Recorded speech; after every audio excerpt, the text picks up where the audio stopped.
नमस्कार दोस्तों, welcome to law GK. Indian polity GS GK का एक सब्सटेंटिव पिलर है।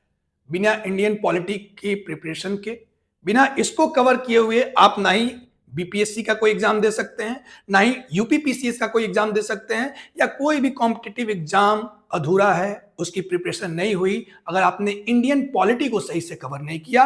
और ये जो पूरा सीरीज है, इसमें हमारा वन एंड ओनली टारगेट है इंडियन पॉलिटी को एग्जॉस्टिवली कवर करना।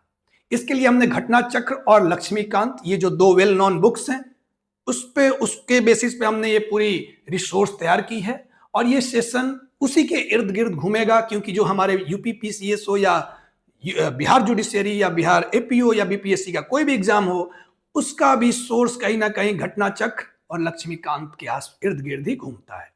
तो हमने इन दोनों किताबों को और साथ में एडिशनल इंफॉर्मेशन को ऐड ऑन करके आपके लिए एग्जॉस्टिव रिसोर्स तैयार किया है, जो आपको वन शॉट सॉल्यूशन देगा। इंडियन पॉलिटी की तैयारी 100% कंप्लीट हो जाएगी, एश्योर रहेंगे, कोई सवाल गलत नहीं होगा। शुरू करते हैं। पहला सेशन है कॉन्स्टिट्यूशनल डेवलपमेंट ऑफ इंडिया के बारे में। कॉन्स्टिट्यूशनल डेवलपमेंट ऑफ इंडिया बोले तो आज हमारे देश में कॉन्स्टिट्यूशन है जो लोग कहते रहते हैं कि खतरे में भी है। ये जो इंडियन कॉन्स्टिट्यूशन है, ये जो बाई प्रोडक्ट है ब्रिटिश हुकूमत का, आप इसे ब्रिटिशर्स का गिफ्ट कहें या बोले कि उन्होंने जबरन इंपोज कर दिया, वट एवर द केस में भी, लेकिन इंडियन कॉन्स्टिट्यूशन अगर आज हमारे पास है, एक पार्लियामेंट्री डेमोक्रेसी हमारे पास है, तो इसकी नींव 200-300 साल का जो ब्रिटिश रूल था इंडिया में, उन्होंने ही डाला था। और इसी जर्नी को हम इस सेशन में कवर करने वाले हैं। हम सब जानते हैं कि 1498 में वास्को डिगामा कालीकट आया था। वास्को डिगामा एक पोर्तुगीज था, मसाले का ट्रेड करने आया वो कालीकट, और तब से यूरोपियंस का एडवेंट जो है इंडिया में, यूरोपियंस का आगमन इंडिया में शुरू हो गया। पोर्तुगीज, फिर डच, फिर फ्रेंच, एंड इन 1600 में ब्रिटिश ईस्ट इंडिया कंपनी को ईस्ट इंडीज में, बोले तो इंडियन सब कॉन्टिनेंट में ट्रेड करने की मोनोपोली मिलती है रॉयल चार्टर द्वारा, जो British crown British India company को ग्रांट करता है। रॉयल चार्टर कि तुम जाओ ईस्ट इंडीज में और इधर तुम्हारा मोनोपोली होगा। बोले तो कोई ब्रितानी कंपनी, दूसरी कंपनी इस इलाके में जाकर बिजनेस नहीं करेगी। ब्रिटिश ईस्ट इंडिया कंपनी उस चार्टर को लेकर आती है। और आपने नाम सुना होगा विलियम हॉकिंस। 1608 में वो सूरत आते हैं विलियम हॉकिंस, और 1609 में अप्रैल के महीने में वो जहांगीर से मिलते हैं।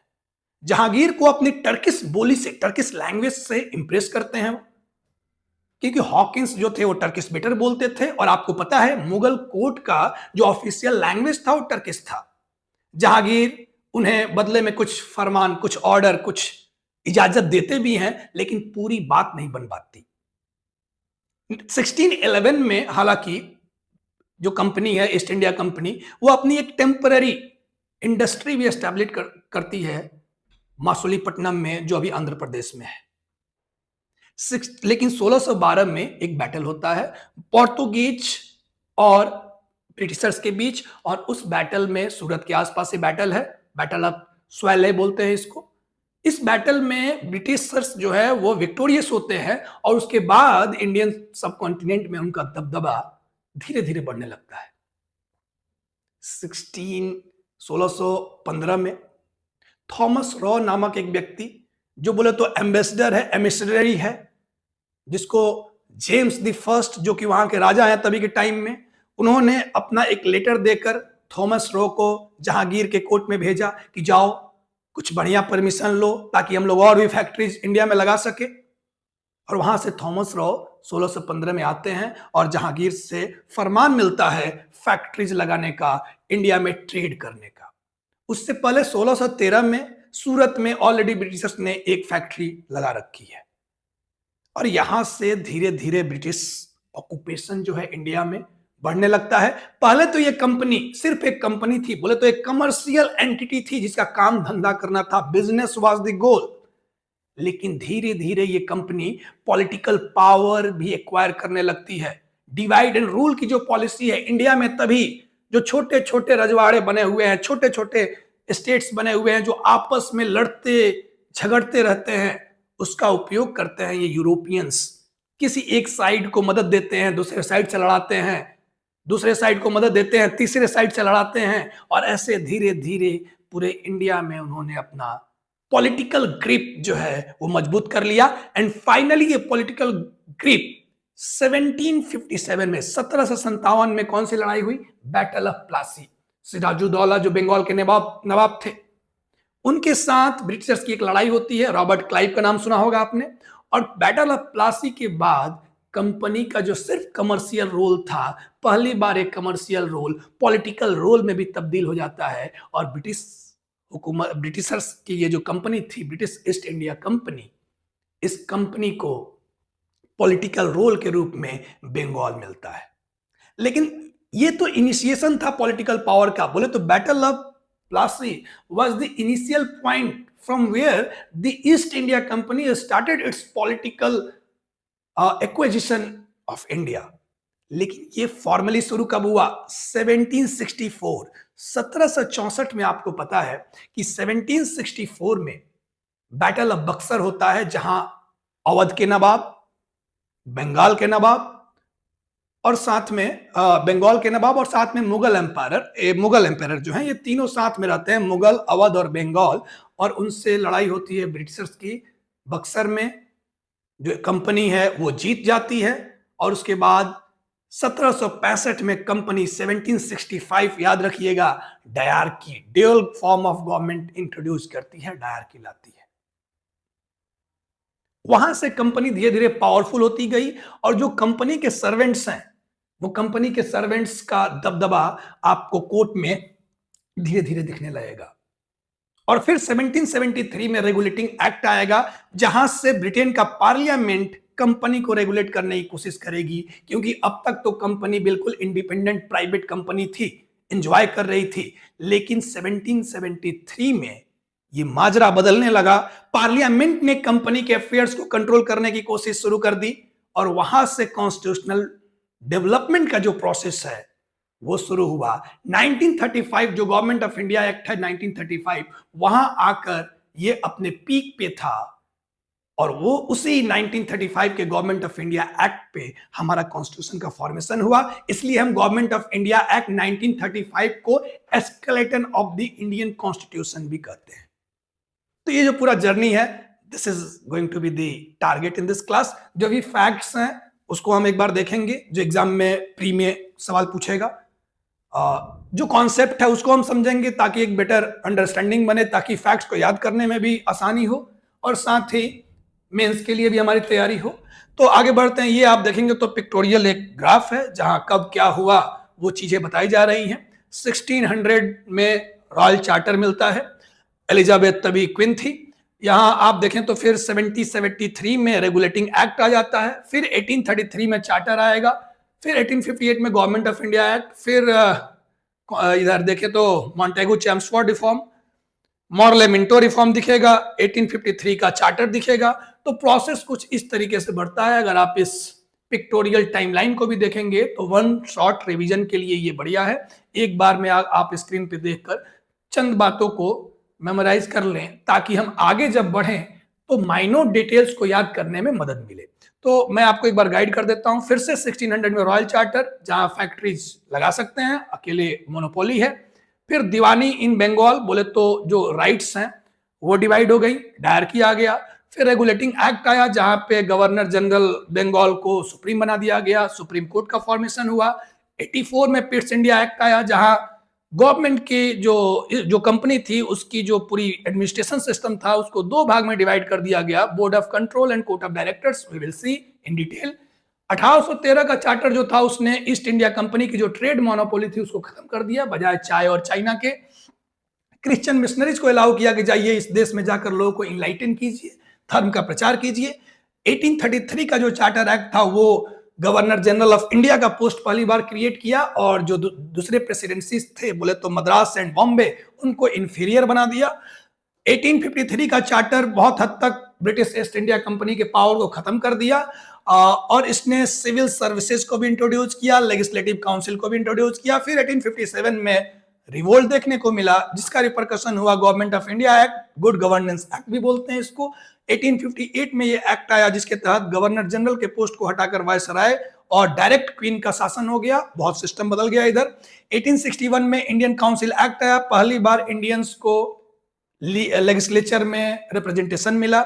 92 में फिर से इंडियन काउंसिल एक्ट आया जिसमें लिमिटेड डिस्कशन राइट मिले, बोले तो आप बजट वगैरह पे सवाल पूछ सकते थे, वोट नहीं कर सकते थे हालांकि। 1909 में फिर से मॉर्ले मिंटो रिफॉर्म हुआ, 1919 में मॉन्टेगो चेम्सफोर्ड रिफॉर्म हुआ, 1935 में गवर्नमेंट ऑफ इंडिया एक्ट आया और कैबिनेट मिशन प्लान जो कि 1945 में आया था उसकी मदद से फाइनली 1947 में 1945 के बाद आया था, उसकी मदद से 1946 में कॉन्स्टिट्यूंट असेंबली बना, हमारे कॉन्स्टिट्यूशन का जो प्रोसेस है कॉन्स्टिट्यूशन मेकिंग का वो शुरू हुआ और माउंटबेटन प्लान के तहत इंडिपेंडेंस ऑफ इंडिया एक्ट आया जिसके तहत हमारे देश को 2 भागों में बांट दिया गया।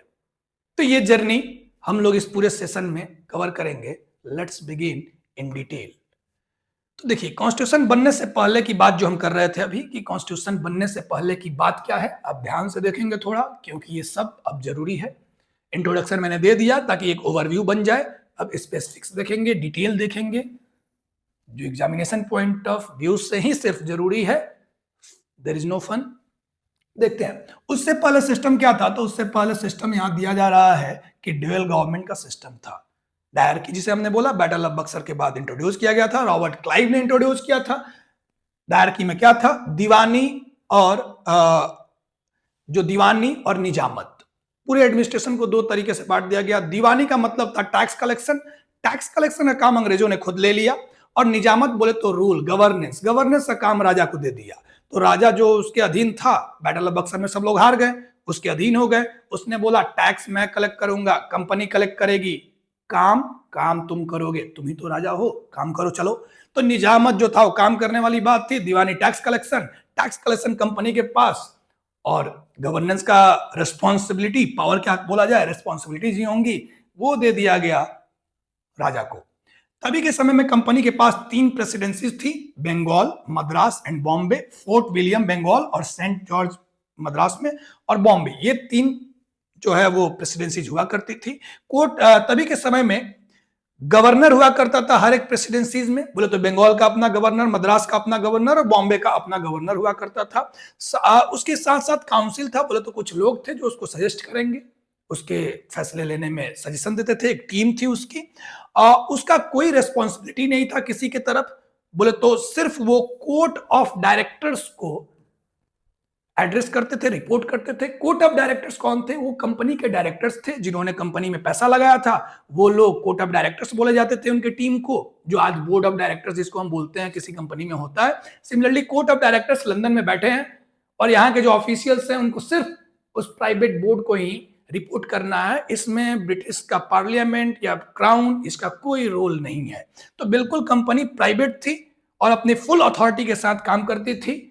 जितने भी उसके एम्प्लॉय थे इधर खूब घूस लेते थे, बोले तो फेवरेटिज्म था, गिफ्ट लेते थे, गिफ्ट को ही बोला जाता है, घूस को गिफ्ट बोलते हैं टेक्निकली। तो गिफ्ट लेते थे, गिफ्ट लेना अलाउड था। पर्सनल ट्रेड में भी इन्वॉल्व होते थे कंपनी के लोग, कंपनी की तरफ से काम कर रहे हैं लेकिन अपना धंधा भी शुरू कर दिया, उस पर भी कोई रोक टोक नहीं था। कब तक ये चलता, ये बहुत दिन तक चलने वाला था नहीं। रॉबर्ट क्लाइव पे, वैसे भी रॉबर्ट क्लाइव जो थे वो एक डिस्प्यूटेबल गवर्नर रहे। जाने के बाद, वो वापस जाने के बाद इंग्लैंड उन्होंने सुसाइड भी कर लिया था। उन पे इन्वेस्टिगेशन का भी, ये इन्वेस्टिगेशन के लिए पार्लियामेंट ने जांच कमेटी भी बैठाई थी। तो इसके ये रेगुलेटिंग एक्ट जो है वो 1773 में आता ही इसीलिए है क्योंकि कंपनी जो सिर्फ पॉलिटिकल पावर थी, जो सिर्फ कमर्शियल पावर थी शुरुआत में, जिसका काम सिर्फ बिजनेस करना था, वो बैटल ऑफ प्लासी और बैटल ऑफ बक्सर के बाद एक पॉलिटिकल पावर में इमर्ज हो गई थी। ब्रिटेन में बैठे जो पार्लियामेंट में लॉर्ड्स थे, जो लोग थे, उन्हें ये बर्दाश्त कैसे हो कि कोई अपने देश का ही हमसे ज्यादा पैसा कमा रहा है, कोई एक हमारे देश की कंपनी, हमारे देश से बड़े भूभाग पे, हमारे देश से बड़े पॉपुलेशन, हमारे देश से ज्यादा डाइवर्स ट्रेड है, जहां हमारे देश से ज्यादा बड़ा मार्केट है, जो हमारे देश से ज्यादा पुराना सिविलाइज्ड है, उसको कैसे रेगुलेट कर रही है कोई एक कंपनी बिना कंट्रोल के। ब्रिटिश पार्लियामेंट जो कि सॉवरेन था, ब्रिटेन में पार्लियामेंट के पास पावर 1689 में ही आ गया था। ग्लोरियस रेवोल्यूशन बोलते हैं। 1689 में ही ब्रिटिश पार्लियामेंट सॉवरेन हो गया था। बोले तो ब्रिटिश पार्लियामेंट जो भी लॉ बनाता था राजा को उसे मानना ही पड़ता था, कोई दूसरा ऑप्शन नहीं था। तो इसलिए इस टाइम पीरियड में ब्रिटिश पार्लियामेंट जो है वो बहुत पावरफुल है, और ब्रिटिश पार्लियामेंट अपने पावर का यूज करते हुए एक्ट पास करता है जिसे हम बोलते हैं रेगुलेटिंग एक्ट। ये रेगुलेटिंग एक्ट इनिशियल पॉइंट है जहां से कंपनी अपने जहां से ब्रिटिश गवर्नमेंट जो है वो कंपनी के प्रोसेस को, कंपनी के स्ट्रक्चर को, कंपनी का जो गवर्नेंस स्टाइल है उस गवर्नेंस स्टाइल को रेगुलेट करने की कोशिश करती है। तो आप देख पा रहे होंगे डायरार्की के तहत आफ्टर बोले तो बैटल ऑफ बक्सर के बाद रॉबर्ट क्लाइव ने ड्यूअल सिस्टम इंट्रोड्यूस किया था, और वो जो ट्रीटी थी, जिस ट्रीटी के तहत ये इंट्रोडक्शन हुआ था उसे बोलते हैं treaty of Allahabad. Treaty of Allahabad के तहत, और ये दीवानी एंड निजामत ये सिस्टम था जहां की रेवेन्यूज और सिविल जस्टिस को कंट्रोल करती थी कंपनी, और गवर्नेंस और military defence, police and administration of criminal justice ये जो काम था ये निजामत का काम था, जो कि राजा के गले डाल दिया गया था। तो आइए देखते हैं रेगुलेटिंग एक्ट। बोले तो प्रोसेस जो शुरू हुआ, ये प्रोसेस कैसे शुरू होता है, एक बार इस प्रोसेस को हम लोग देखते हैं। रेगुलेटिंग एक्ट पहला एक्ट है अपने आप में। तो अभी तक कंपनी बोले तो बिल्कुल प्राइवेट थी, अनकंट्रोल्ड। रेगुलेट करना चाहते हैं, जाहिर सी बात है, नाम ही है कि अब ये अनकंट्रोल थी तो इसको कंट्रोल करते हैं, इसको रेगुलेट करते हैं। पहले कंपनी बिल्कुल प्राइवेट बॉडी थी, यहां से बोले तो बहुत हद तक सेमी प्राइवेट हो गई, क्योंकि गवर्नमेंट का भी कंट्रोल, क्राउन का भी कंट्रोल बढ़ने लगा। रेगुलेटिंग एक्ट ने, ये जो रेगुलेटिंग एक्ट है, यहां से बोलते हैं कि सेंट्रलाइजेशन शुरू हुआ। सेंट्रलाइजेशन बोले तो पूरे पावर को किसी एक हाथ में डाल देना। अभी तक क्या था कि प्रोविंसेस अलग अलग थे, 3 प्रोविंसेस थे, तीनों गवर्नर के पास, बॉम्बे के गवर्नर के पास जितना पावर था, मद्रास के गवर्नर के पास उतना पावर था, बंगाल के गवर्नर के पास भी उतना ही पावर था। लेकिन रेगुलेटिंग एक्ट ने क्या किया? रेगुलेटिंग एक्ट ने बंगाल के गवर्नर को मद्रास और बॉम्बे के गवर्नर से सुपीरियर बता दिया। बोले तो यहां से सेंट्रलाइजेशन का प्रोसेस शुरू हो रहा है कि कोई एक आदमी है जो सबसे सीनियर होगा ब्रिटिश का, जो बोले तो कंपनी का जो टेरिटरी था इंडियन प्रोविंस में, इंडियन सब कॉन्टिनेंट में, वहां।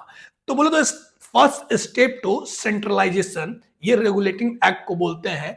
पहला ये मूव था ब्रिटिश पार्लियामेंट का, जिसने रेगुलेट किया कंपनी के अफेयर्स को और कंट्रोल करने की कोशिश की। सेंट्रलाइजेशन हुआ कैसे? Governor of Bengal was elevated to the governor general of Bengal. तो जो पहले गवर्नर हुआ करता था तीनों स्टेट का, तीनों प्रोविंसेस का, बोले तो मद्रास और बॉम्बे में तो गवर्नर ही रहा, लेकिन बंगाल के गवर्नर को सुप्रीमेसी दे दी गई दोनों के मुकाबले, और उससे गवर्नर जनरल का टाइटल दिया गया, गवर्नर जनरल ऑफ बंगाल बोला गया।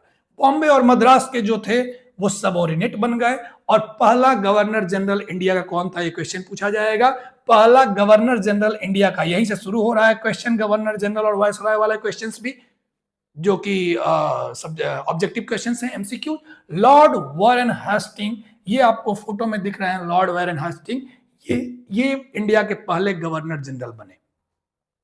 इसके बाद जो अगली बात थी कि एग्जीक्यूटिव काउंसिल। एग्जीक्यूटिव काउंसिल मतलब बोले तो सरकार, आज के समय में सरकार है। तभी जो एग्जीक्यूटिव काउंसिल थी, बोले तो एग्जीक्यूटिव काउंसिल का हेड कौन होता था? गवर्नर हुआ करता था। गवर्नर तो अब रहा नहीं, गवर्नर तो अब गवर्नर जनरल बन गया, नाम बदल गया, गवर्नर जनरल हो गया उसका नाम। गवर्नर जनरल के एग्जीक्यूटिव काउंसिल में 4 मेंबर्स को ऐड ऑन किया गया। पहले भी काउंसिल थी, लेकिन उसे तो कंपनी ही रेगुलेट करती थी। Board of directors, court of directors जिन्हें बोलते हैं, वो रेगुलेट करते थे। लेकिन अब रेगुलेटिंग एक्ट तो पार्लियामेंट का है, तो अब तो जो कुछ भी होगा पार्लियामेंट के अकॉर्डिंग होगा। और पार्लियामेंट क्या बोलता है? पार्लियामेंट बोलता है कि ये जो गवर्नर जनरल होगा, जिसे हमने मद्रास और बंगाल के गवर्नर से सुपीरियर बना दिया, उसको वो जो भी एग्जीक्यूटिव डिसीजन लेगा, जो फैसले लेगा गवर्नेंस का, वो फैसला अपने एग्जीक्यूटिव काउंसिल के मदद से लेगा। एग्जीक्यूटिव काउंसिल में 4 मेंबर ऐड कर दिए गए, और गवर्नर जनरल को सिर्फ उसमें कास्टिंग वोट का राइट दिया गया। कास्टिंग वोट बोले तो जब टाई होगा तभी आप वोट करेंगे, जब तक टाई नहीं होगा तब तक आप वोट नहीं करेंगे। तो बोले तो अगर काउंसिल ने 3:1 के डिसीजन से फैसला ले लिया तो गवर्नर जनरल की वोट की कोई जरूरत ही नहीं है। Governor general was bound to follow the decision of the council. इससे दिक्कत क्या है? इससे दिक्कत यह है कि नाम तो मेरा है गवर्नर जनरल, दुनिया मुझे जानती है गवर्नर जनरल के रूप में।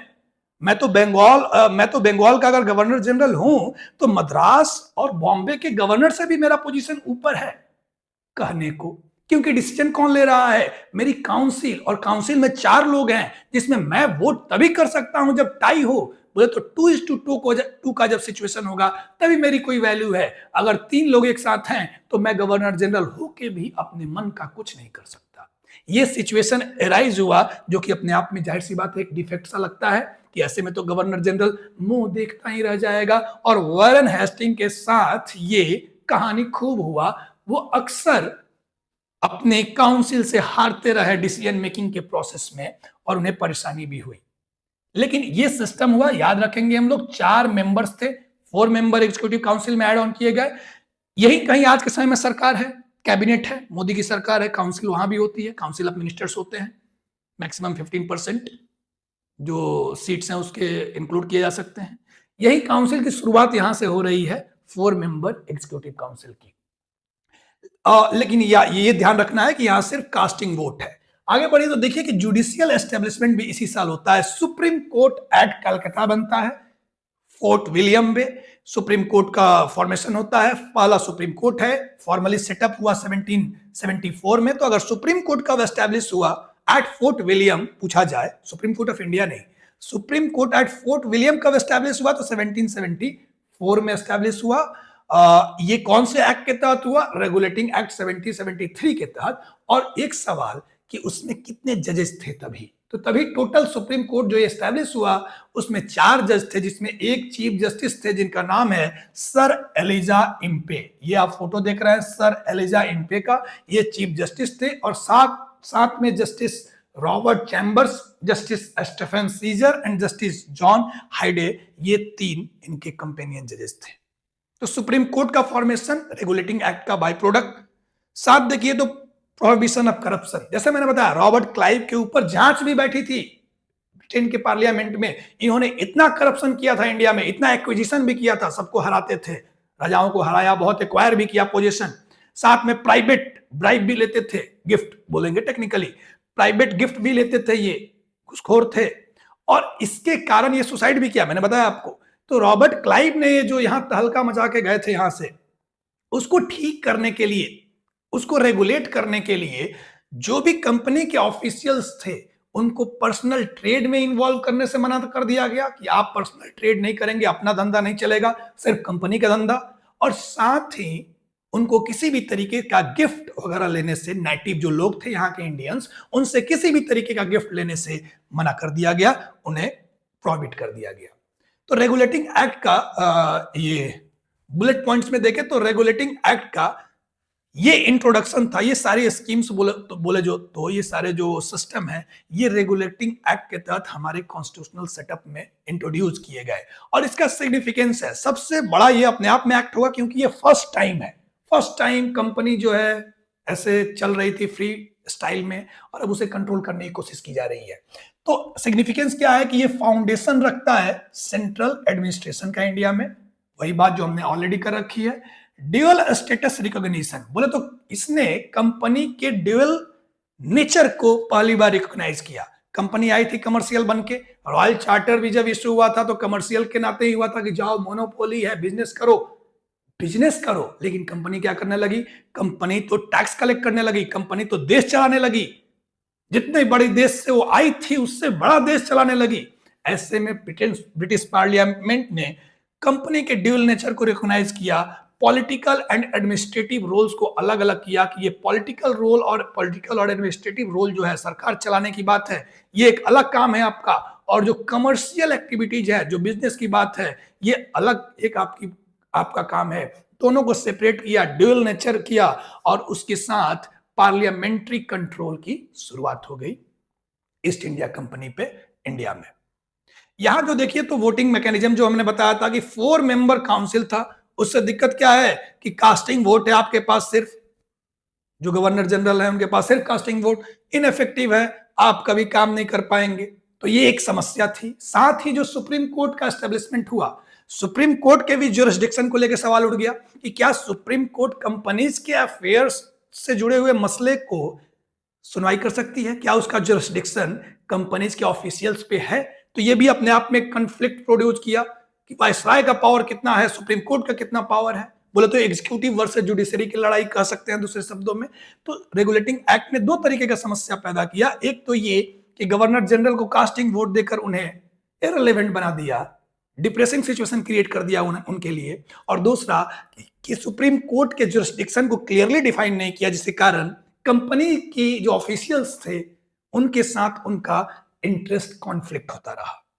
आगे देखिए, तो ये बंगाल सेंट्रिक बना। बोले तो टेक्निकली तो नहीं, ऑफिशियली तो नहीं, लेकिन इंप्लाइडली बोले तो चूंकि बंगाल को सुपीरियर मान लिया गया, तो कैलकाटा एक काइंड ऑफ फर्स्ट कैपिटल बन गया ब्रिटिश एम्पायर का इंडिया में।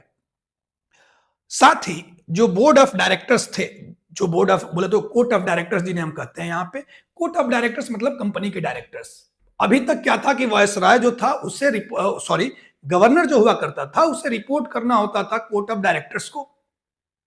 अब इस एक्ट के बाद उन कोर्ट ऑफ डायरेक्टर्स को भी ब्रिटिश पार्लियामेंट को रिपोर्ट करना होता था। बोले तो कि एक्ट में ये मैंडेट कर दिया कि कोर्ट ऑफ डायरेक्टर्स अपना कॉरस्पॉन्डेंस सबमिट करें रेवेन्यू के बारे में ब्रिटिश ट्रेजरी को, कि कितना पैसा कमा रहे हैं, वो सारा हिसाब किताब ब्रिटिश ट्रेजरी को सबमिट करें ताकि ट्रांसपेरेंसी रख सके।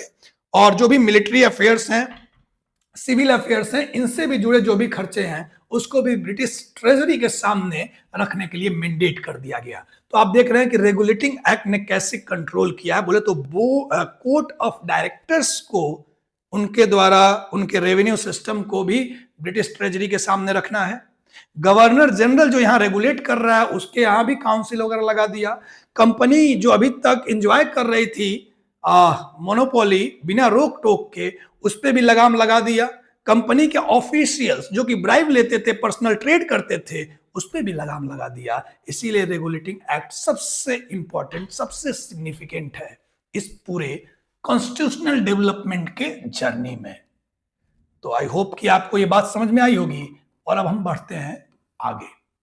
आगे बढ़ेंगे तो दिखेगा पिट्स इंडिया एक्ट ऑफ 1984। और ये जो दिख रहे हैं शख्स, इनका काफी रेपुटेशन है। इन्हें बोलते हैं Lord Cornwallis.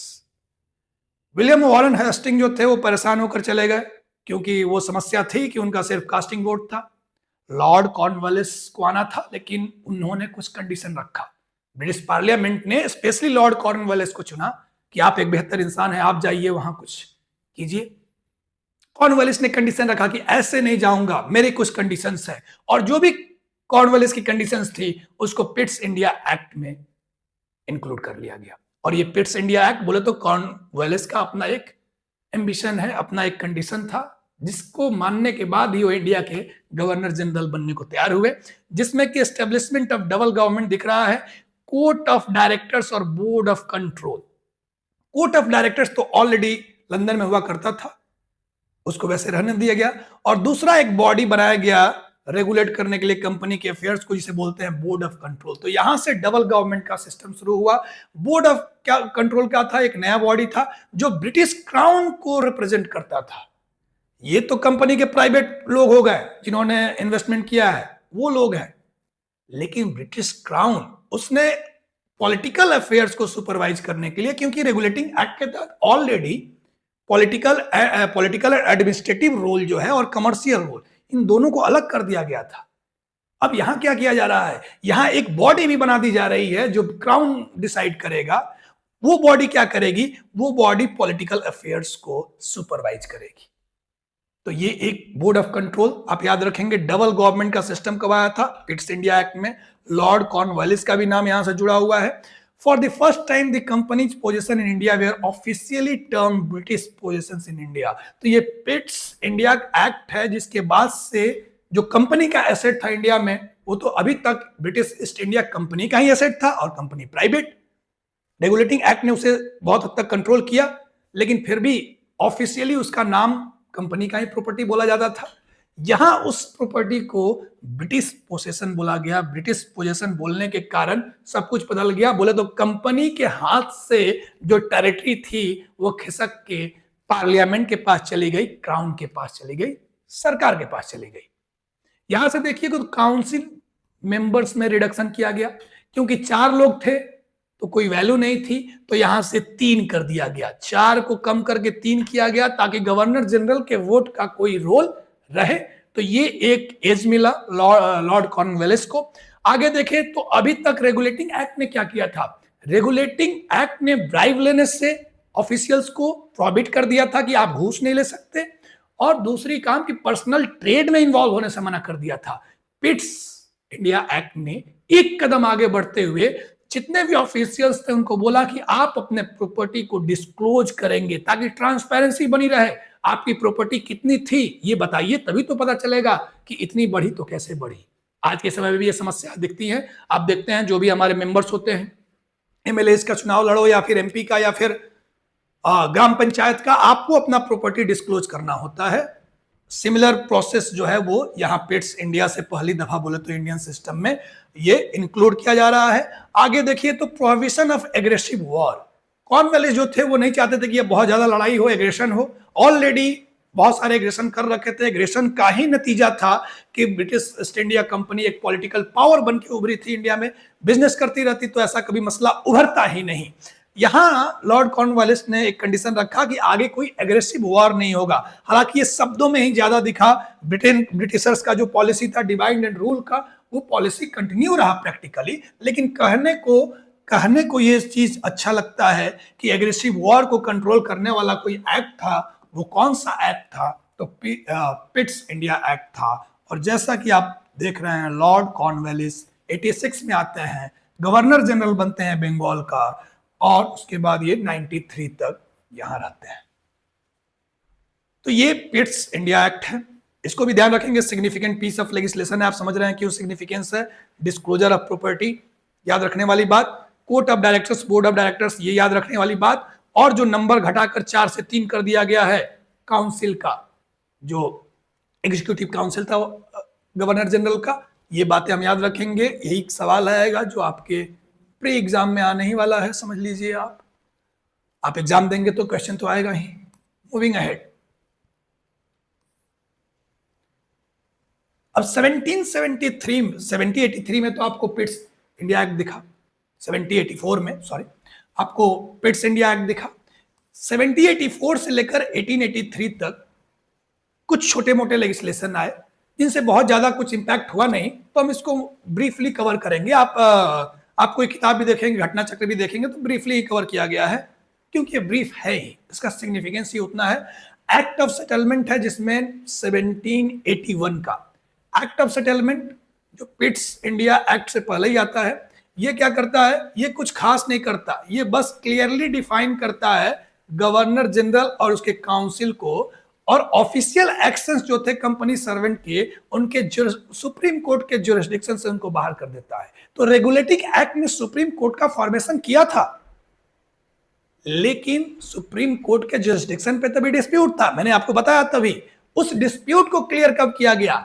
Act of settlement के थ्रू सुप्रीम कोर्ट और जो कंपनी थी उसका आपस में जो ज्यूरिसडिक्शनल कॉन्फ्लिक्ट था उसको क्लियर किया गया, और जो गवर्नर जनरल थे, जो काउंसिल था, जो ऑफिशियल्स थे, उनको सुप्रीम कोर्ट के ज्यूरिसडिक्शन के दायरे से बाहर कर दिया इस एक्ट ने। तो याद रखेंगे एक्ट ऑफ सेटलमेंट किस लिए आया था? सुप्रीम कोर्ट और कंपनी ऑफिशियल्स के बीच में जो कॉन्फ्लिक्ट ऑफ इंटरेस्ट था विथ रिगार्ड टू ज्यूरिसडिक्शन, उसको क्लियर करने के लिए आया act of settlement. Act of 1786 ये एक ब्रीफ लेजिस्लेशन था। इसने क्या किया? ये बस लॉर्ड कॉर्नवालिस को यहां भेजना था, तो ये भी एक एक्ट इंक्लूड किया गया उसके आगे। पिट्स इंडिया एक्ट तो 84 में आ चुका था, 86 में कुछ बाकी रह गए थे कंडीशन, उसको फुलफिल करने के लिए इसने गवर्नर जनरल को अपने काउंसिल के डिसीजंस को ओवरराइड करने का पावर दे दिया सर्टेन सिचुएशन में। तो जो काउंसिल थी बोले तो collective form of decision making था। काउंसिल का होना मतलब कि कुछ लोग मिलकर फैसला लेंगे, एक collective form of decision making है। जब भी डिसीजन मेकिंग कलेक्टिवली होगा तो ये अनुमान लगाया जाता है कि बेटर कलेक्टिव रिजल्ट दिखेंगे। इंडिविजुअल कोई होगा तो वो power makes corrupt, absolute powers makes corrupt absolutely. इसलिए गवर्नर जनरल को एक काउंसिल दिया गया था कि उसके कहने पे काम करे। लेकिन लॉर्ड कॉर्नवालिस ने यह कंडीशन रखा कि मैं ऐसे सिर्फ इशारों पे काम करने के लिए उधर नहीं जाने वाला, और उस कंडीशन को इंक्लूड किया गया एक्ट ऑफ 1786 में, जहां safety, peace and interest of British empire, बोलो तो सेफ्टी का मामला हो, शांति पीस का मामला हो, एग्रेसिव वॉर को आपने देखा रोकने की कोशिश की गई थी, तो safety, peace and interest of British empire, इसके फेवर में गवर्नर जनरल के पास पावर है कि अगर ऐसा कुछ सब्जेक्ट मैटर आता है तो काउंसिल का डिसीजन कुछ भी हो उसको ओवरराइड कर सकता है और अपने डिसीजन को इंपोज कर सकता है। साथ ही ये जो गवर्नर जनरल था उसको इस एक्ट ने अलाउ कर दिया कि आप कमांडर इन चीफ भी हो सकते हैं। बोले तो जो ब्रिटिश आर्मी थी उसके आप कमांडर भी रहेंगे, जनरल भी रहेंगे, ये भी पॉसिबिलिटी, ड्यूल रोल एक तरीके से बोले तो कि आप गवर्नर जनरल भी हैं, आप कमांडर भी हैं, ये रोल भी एक्सटेंड कर दिया। लॉर्ड कॉर्नवालिस बने भी, और उसके बाद फाइनली आया चार्टर 1793 का। ये ईस्ट इंडिया कंपनी को 20 साल का एक्सटेंशन दिया। बोले तो ईस्ट इंडिया कंपनी को मोनोपोली था इस पूरे रीजन में ट्रेड करने को, वो मोनोपोली समय समय पे रिन्यू करना होता था। तो जो एक्ट 1773 का था उसने 20 साल के लिए रिन्यू कर दिया था मोनोपोली को, लेकिन 93 में जाहिर सी बात है ये पीरियड खत्म होने को था, तो 1793 में उसको फिर से 20 साल के लिए एक्सटेंड करने के लिए रेगुलेटिंग चार्टर एक्ट 1793 इंट्रोड्यूस किया गया। लेकिन इसके बाद जो एक्ट आया 1813 में, 1813 में, 20-20 साल पे चार्टर दिखेगा आपको। 73 में चार्टर, 93 में चार्टर, 1813 में चार्टर 1813 में, 1833 में चार्टर 20 साल बाद फिर, और 1853 में चार्टर 20 साल बाद फिर। तो 20-20 साल पे आपको 4 चार्टर एक्ट दिखेंगे। बीच में पिट्स इंडिया एक्ट 1784 और एक्ट ऑफ सेटलमेंट 1786। ध्यान रखनी है इतनी बात है। मूविंग अहेड, चलते हैं अब हम an important piece of legislation जिसे हम बोलेंगे charter of 1813। Charter act of 1813 क्या किया? बहुत कुछ किया इसने। कंपनी को जो मोनोपोली थी ईस्ट इंडीज में 1600 से मिली थी वो मोनोपोली, उस मोनोपोली को एक झटके में खत्म कर दिया, कुछ एक्सेप्शन के साथ। बोल दो टी का जो व्यापार था चाय का, और चाय और चाइना छोड़ के बाकी किसी भी एरिया में कंपनी के पास मोनोपोली नहीं थी। बोले तो कोई अदर ब्रिटिश कंपनी भी अब इंडिया में आकर ट्रेड कर सकती थी। पहले नियम यह था कि सिर्फ अडानी ही और कोई नहीं, अब बोला नहीं सब लोग। समझ रहे होंगे आप बात को। तो अभी तक यह था कि सिर्फ ईस्ट इंडिया कंपनी ही, और चार्टर ऑफ 1833 ने इस कॉन्सेप्ट को चेंज कर दिया और जो अदर कंपनीज थी ब्रिटेन की उन्हें भी अलाउ कर दिया। बोले तो एंड ऑफ कमर्शियल मोनोपोली बोलते हैं इसको। ईस्ट इंडिया कंपनी का मोनोपोली खत्म। एक्सेप्शन क्या है? चाइना एंड चाय और चाइना, ये एक्सेप्शन था। आगे चल के इसे भी खत्म कर दिया गया, वी विल सी। लेकिन अभी तक इतनी बात रही। दूसरा, असर्शन ऑफ क्राउन सॉवरेनिटी, ये इस एक्ट ने ये क्लियर कर दिया। अभी तक तो इशारों में बात हो रही थी, कंपनी तो प्राइवेट ही थी भाई। हाँ, ये मानते हैं कि ब्रिटिश पोसेशन भी डिक्लेयर कर दिया गया था, लेकिन कंपनी अभी प्राइवेट थी। इस एक्ट ने बिल्कुल एक्सप्लिसिटली असर्ट किया कि जो भी ब्रिटिश क्राउन है वही हेड है। जो भी कंपनी ने टेरिटरी एक्वायर किया है इंडिया में वो on the name of British crown है। बोले तो उसका एक ही मालिक है, वो ब्रिटिश क्राउन है, कंपनी नहीं है। बोले तो कंपनी को एक तरीके से बिल्कुल पावरलेस कर दिया इस एक्ट ने। बोले तो इसके बाद कंपनी बहुत पावरफुल रही नहीं, उसकी मोनोपोली खत्म हो गई। ये क्लियरली बोल दिया गया कि तुमने जो भी टेरिटरीज हेल्ड किए हैं, क्योंकि तुम तो कमर्शियल पावर हो, पॉलिटिकल पावर कैसे हो सकते हो? टेरिटरी हेल्ड करना तुम्हारा अधिकार कभी था ही नहीं। ब्रिटिश क्राउन ने भी तुम्हें मोनोपोली दिया था, किस चीज के लिए? ट्रेड के लिए, ना कि यहाँ राजनीति करो। अब राजनीति कर लिया, कोई बात नहीं, जितनी भी राजनीति करके टेरिटरी लाई है वो लाओ, मेरे हवाले कर दो। ब्रिटिश क्राउन ने एक्सप्लिसिटली उसे अपने हवाले कर लिया। यहां ब्रिटिश क्राउन ने अपने हवाले कर लिया, इसका मतलब यह नहीं कि राजा ने किया। पार्लियामेंट्री सॉवरेनिटी, जैसे मैंने बात किया था 1689 में ग्लोरियस रेवोल्यूशन हुआ, तब से इंग्लैंड में पार्लियामेंट सॉवरेन है। तो राजा के पास तो लेजिस्लेटिव पावर है ही नहीं, क्राउन के हवाले कर दिया गया पार्लियामेंट के द्वारा। तो इस बात को समझना जरूरी है। यह नहीं कि सब राजा का हो गया, राजा ऐसा क्रूर था, nothing like that. This made it clear that company was merely a trustee. Company क्या है? सिर्फ एक एजेंट है, और उस एजेंट के तरह ही ब्रिटिश क्राउन के बिहाफ पे इंडिया में वो टेरिटरी को होल्ड कर रही है, ये एक्सप्लिसिटली क्लियर कर दिया गया। हालांकि इससे पहले भी ब्रिटिश पोजीशन है ऐसा इंडिकेट किया जा चुका था, लेकिन ये दूसरी तरीके से उस बात को रीइंफोर्स किया गया।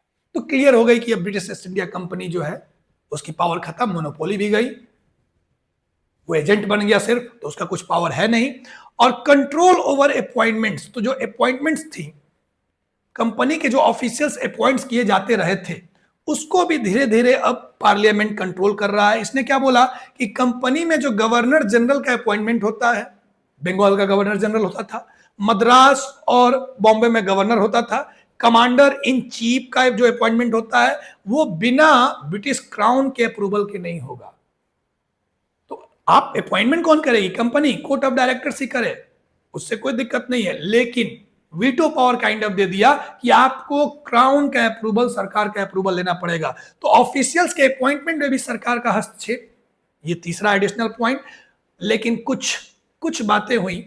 इंडिया के सोशल जो सोसाइटी थी, इंडियन सोसाइटी, जो नेटिव पॉपुलेशन था, जो ब्रिटिशर्स थे, वो जो इंडिया में आए थे, तो उन्होंने जितना भी कॉलोनाइजेशन किया, यूरोपियंस ने बोले तो दुनिया भर को कॉलोनाइज किया। स्पेन ने भी कॉलोनाइज किया उधर वेस्टर्न हेमिस्फीयर में, दुनिया भर के देशों को, साउथ अमेरिका को किया, अफ्रीका में बहुत सारे देश को स्पेन ने कॉलोनाइज किया था। स्पेन भी एक बहुत बड़ा कॉलोनियल पावर था। ये जो यूरोपियंस थे, इन्होंने कॉलोनाइजेशन किया, तो इनका ये आर्गुमेंट क्या था, रीजनिंग क्या था? रीजनिंग था supremacy of the white man. बोले तो वो समझते थे कि व्हाइट मैन के शोल्डर पे ये एक बर्डन है कि ये जितने भी ये बैकवर्ड लोग हैं, इनको सिविलाइज किया जाए, उनकी ये रिस्पॉन्सिबिलिटी थी। और वो यहां कुछ लूट माट पाट करने नहीं आए थे, उनकी कोई सेल्फिशनेस नहीं थी उनके अकॉर्डिंग। वो तो सिर्फ यहाँ की जो नेटिव सोसाइटी थी, जो अनसिविलाइज्ड अनकल्चर्ड लोग थे, उनको सिविलाइज करने आए थे, ऐसा उनका आर्गुमेंट था। हालांकि जब हड़प्पन सिविलाइजेशन का खोज हुआ 1924 में, जब दुनिया ने जाना कि आज से हजारों साल पहले इस धरती पे एक एंशिएंट एंड तभी के टाइम में हाईटेक सिविलाइजेशन हुआ करती थी, तो जो ब्रिटिशर्स की ये व्हाइट मैन सुप्रीमेसी वाली थ्योरी थी, वो फेल रह गई और उसके बाद मुंह चोखा की तरह हो गया। मूविंग अहेड, आगे देखते हैं प्रमोशन ऑफ एजुकेशन। इंडियंस को पढ़ाया जाए या ना पढ़ाया जाए तो इंग्लिश में पढ़ाया जाए या उनके नेटिव लैंग्वेज में पढ़ाया जाए, ये भी ब्रिटिशर्स के बीच में एक well non well talk discussion था। फाइनली ये जो चार्टर एक्ट है 1813 का, उसने इंडिया में एजुकेशन सिस्टम को इंट्रोड्यूस किया, क्योंकि इसने कंपनी को डायरेक्ट किया कि 1 लाख रुपया एनुअली खर्च करो। कितना रुपया? 1 लाख हर साल खर्च करो रिवाइवल के लिए, जो इंडिया में लिटरेचर है उसको रिवाइवल के लिए। हालांकि यही वो टाइम पीरियड है, ये ब्रिटिशर्स ही हैं जिन्होंने इंडिया के लिटरेचर, इंडिया के हिस्ट्री को रिवाइव भी किया, जिससे हमें पता चल पाया कि हमारे यहाँ कोई सिविलाइजेशन था। वरना हमारे पास ना अर्थशास्त्र का ज्ञान था, ना हमारे पास विजयनगर अंपायर के बारे में कोई ज्ञान था, कोई ज्ञान नहीं था। हम सब भूले भटके लोग, इन्होंने खर्च किया और हमें बताया हमारा इतिहास। What a beautiful thing it is, जिसपे हमें आज गर्व है। मूविंग अहेड, क्रिश्चियन मिशनरीज को मौका दिया गया। बोले तो यहां से मिशनरीज का इन्फिल्ट्रेशन होता है इंडिया में, और क्रिश्चियन मिशनरीज को क्या बोला गया कि जाइए इनलाइटन कीजिए, इन इंडियंस को आप इनलाइटन कीजिए और रिलीजियस प्रीचिंग दीजिए। बोले तो क्रिश्चियन मिशनरीज को फ्री हैंड दे दिया गया इंडिया में वो आए, एजुकेशनल इंस्टीट्यूशन बनाए, सोशियो इकोनॉमिक डेवलपमेंट भी हुई होंगी उसके कारण। जाहिर सी बात है, आज के समय में दिखते भी हैं बहुत सारे मिशनरी स्कूल दिखते हैं जो हाई वैल्यूड हैं और ऑब्वियसली वेल वर्किंग है। साथ ही जो लोकल गवर्नमेंट था, उनको टैक्स का पावर दे दिया कि जो लोकल गवर्नमेंट्स हैं इंडिया में, वो अब अपने मन से अपने अनुसार टैक्स इंपोज कर सकती हैं विथ सम कंडीशन कि सुप्रीम कोर्ट के जुरिस्डिक्शन के साथ वो क्लैश ना कर जाए। तो चार्टर एक्ट क्यों है खास? मोनोपोली को खत्म किया, अपॉइंटमेंट्स में वीटो लगा दिया क्राउन का कि गवर्नर जनरल, गवर्नर या फिर कमांडर इन चीफ के अपॉइंटमेंट क्राउन के बिना पूछे नहीं होगा, अदर ऑफिशियल्स का करो, इनका नहीं होगा। मोनोपोली खत्म, ये खत्म, टेक्निकली बोल दिया कि कंपनी ट्रस्टी है क्राउन का, तो बाकी बचा ही क्या। इससे आगे बढ़ते हैं तो आएगा हमें चार्टर ऑफ 1833, जो खास है। यहाँ कुछ सवाल ध्यान रखेंगे कि एजुकेशन सिस्टम कब से, कौन से एक्ट के तहत इंट्रोड्यूस हुआ। चार्टर एक्ट के तहत। क्रिश्चियन मिशनरीज को परमिशन कौन से एक्ट के तहत मिला या कौन से एक्ट के बाद मिला? चार्टर एक्ट 1813 के बाद मिला। Point to be taken into consideration. Moving ahead, charter act of 1833 1833 बहुत सिग्निफिकेंट। क्यों? क्योंकि यहां एग्जीक्यूटिव काउंसिल जो थी उसको इनलार्ज किया गया है। यहां जो गवर्नर जनरल बंगाल था उसका नाम बदल के गवर्नर जनरल ऑफ इंडिया कर दिया गया। बोले तो सेंट्रलाइजेशन की जो प्रोसेस शुरू हुई थी वो पीक पे जा रही है। पहले गवर्नर जनरल का बंगाल का ही नाम था, उसको पोजीशन हाई दे दिया था, लेकिन अब नाम ही बदल दिया कि तुम सिर्फ बंगाल के हो ही नहीं, तुम अब पूरे इंडिया के हो। तो 1833 का एक्ट सेंट्रलाइजेशन के पीक पे जाते हुए आपको दिखेगा। और भारत के पहले गवर्नर जनरल बने लॉर्ड विलियम बेंटिक, नाम याद रखेंगे, लॉर्ड विलियम बेंटिक। तो वारेन हेस्टिंग का एक नाम था, लॉर्ड कॉर्नवालिस थे, और फिर यहाँ लॉर्ड विलियम बेंटिक आ रहे हैं। गवर्नर जनरल के पहले गवर्नर जनरल बने बंगाल के, सॉरी इंडिया के। गवर्नर जनरल बंगाल के कौन होगा? वारेन हेस्टिंग होंगे। आप समझ रहे हैं, पोजीशन एक ही है, नाम बदल दिया जा रहा है समय के साथ। वो रेगुलेटिंग एक्ट 1773 के तहत आए थे तो उन्हें गवर्नर जनरल ऑफ बंगाल बोला गया, और ये चार्टर एक्ट 1833 के बाद आए हैं तो इन्हें गवर्नर जनरल ऑफ इंडिया बोला जाएगा। लॉर्ड विलियम बेंटिक जो है वो पहले गवर्नर जनरल बने इंडिया के, और उनको सिविल एंड मिलिट्री पावर दे दिया गया, और साथ में गवर्नमेंट्स ऑफ बॉम्बे, मद्रास जो भी थे, इनका लेजिस्लेटिव पावर डिप्राइव कर दिया गया। बोले तो अभी तक क्या सिस्टम था कि बॉम्बे में भी गवर्नर हुआ करता था, मद्रास में भी गवर्नर हुआ करता था, उसके पास कुछ लॉ बनाने के पावर्स थे, लेजिस्लेटिव पावर थे। बोले तो अभी तक सिस्टम ऐसा चल रहा है कि गवर्नर के पास ही लेजिस्लेटिव और एग्जीक्यूटिव दोनों पावर है। लॉ बना भी गवर्नर रहा है उस काउंसिल की मदद से, और एग्जीक्यूट भी वही कर रहा है। अभी तक सेपरेशन ऑफ पावर की प्रोसेस शुरू नहीं हुई। आप देखेंगे कि इस डेवलपमेंट में, इस स्टोरी में एक टाइम हुआ आएगा जहां सेपरेशन ऑफ पावर होगा। लेकिन यहां तक क्या हुआ? यहां तक तो बिल्कुल सेंट्रलाइजेशन हो रहा है। जो गवर्नर नीचे वाले थे मद्रास और बॉम्बे के, उनसे लेजिस्लेटिव पावर छीन लिया कि अब तुम लॉ नहीं बनाओगे, एग्जीक्यूटिव पावर रहेगा तुम्हारा जो अपना प्रोविंस में है, लेकिन law making power entire India के लिए गवर्नर जनरल के पास चला गया, गवर्नर जनरल ऑफ इंडिया के पास चला गया, बोले तो विलियम बेंटिक के पास चला गया। कंपनी का जो कमर्शियल बॉडी के रूप में रोल था, मोनोपोली तो पहले ही खत्म कर दिया था, और यहां जो रिमेनिंग मोनोपोली था चाय और चाइना पे, बोले तो trade in T and trade with China, उसको भी खत्म कर दिया गया। बोले तो चाय और यहां चाइना 20 साल में ये भी खत्म हो गया। कंपनी प्योरली एडमिनिस्ट्रेटिव बॉडी बन गई, मतलब अब बिजनेस नहीं करना है, आई थी बिजनेस करने, अब बिजनेस नहीं करना है, अब एडमिनिस्ट्रेशन करना है। कैसे? तुम जैसे कहोगे वैसे नहीं, पार्लियामेंट जैसे डिसाइड करेगी वैसे। तो कंपनी के साथ भी धोखा ही हुआ एक तरीके से। देखिए कैसे आगे का प्रोसेस रेगुलेट होगा। ये जाहिर सी बात है एडमिनिस्ट्रेटिव बॉडी होगी, जो ट्रस्टी, बोले तो ट्रस्टी है हर मैजेस्टी की, क्राउन का, और उनका जो भी सक्सेसर होगा उसका, सेम बात है। Creation of the fourth member, अभी तक आप देखा था कि 4 मेंबर तो ऑलरेडी एग्जीक्यूटिव काउंसिल में बने थे, रेगुलेटिंग एक्ट ने बनाया, लेकिन दिक्कत क्या हुआ? कास्टिंग वोट था गवर्नर जनरल ऑफ बंगाल के पास, वारेन हेस्टिंग परेशान, कोई बात नहीं बन पाती थी, तो पिट्स इंडिया एक्ट आया 1784 में। मेंबर को उसके तहत मेंबर 4 जो थे उसे कम करके 3 कर दिया गया, ताकि गवर्नर जनरल का कोई रोल हो। वो 3 को फिर से बढ़ाया जा रहा है, कब? 1833 में। वो 3 फिर से बढ़ के कितना हो जाएगा? वो 3 फिर से बढ़ के 4 हो जाएगा। फोर्थ मेंबर को इंक्लूड किया जाएगा, लेकिन खास बात है ये फोर्थ मेंबर किस रूप में इंक्लूड किया जा रहा है? As a law member. और यहां से लॉ कमीशन की शुरुआत होती है। इंडिया का बोले तो पहला लॉ कमीशन बनता है, आप जानते हैं, लॉर्ड मैकॉले। ये जो प्रोसेस है, ये जो एक्ट है, वो process of codification of laws को शुरू करता है। बोले तो इंडिया में जो लॉ लेजिस्लेशन थे उनको कोडिफाई किया जाना शुरू होता है, पहला लॉ कमीशन बनता है। और इंडियन पेनल कोड आप जानते हैं, as a result of this only in 1860 में इंडियन पेनल कोड को ड्राफ्ट करते हैं लॉर्ड मैकॉले।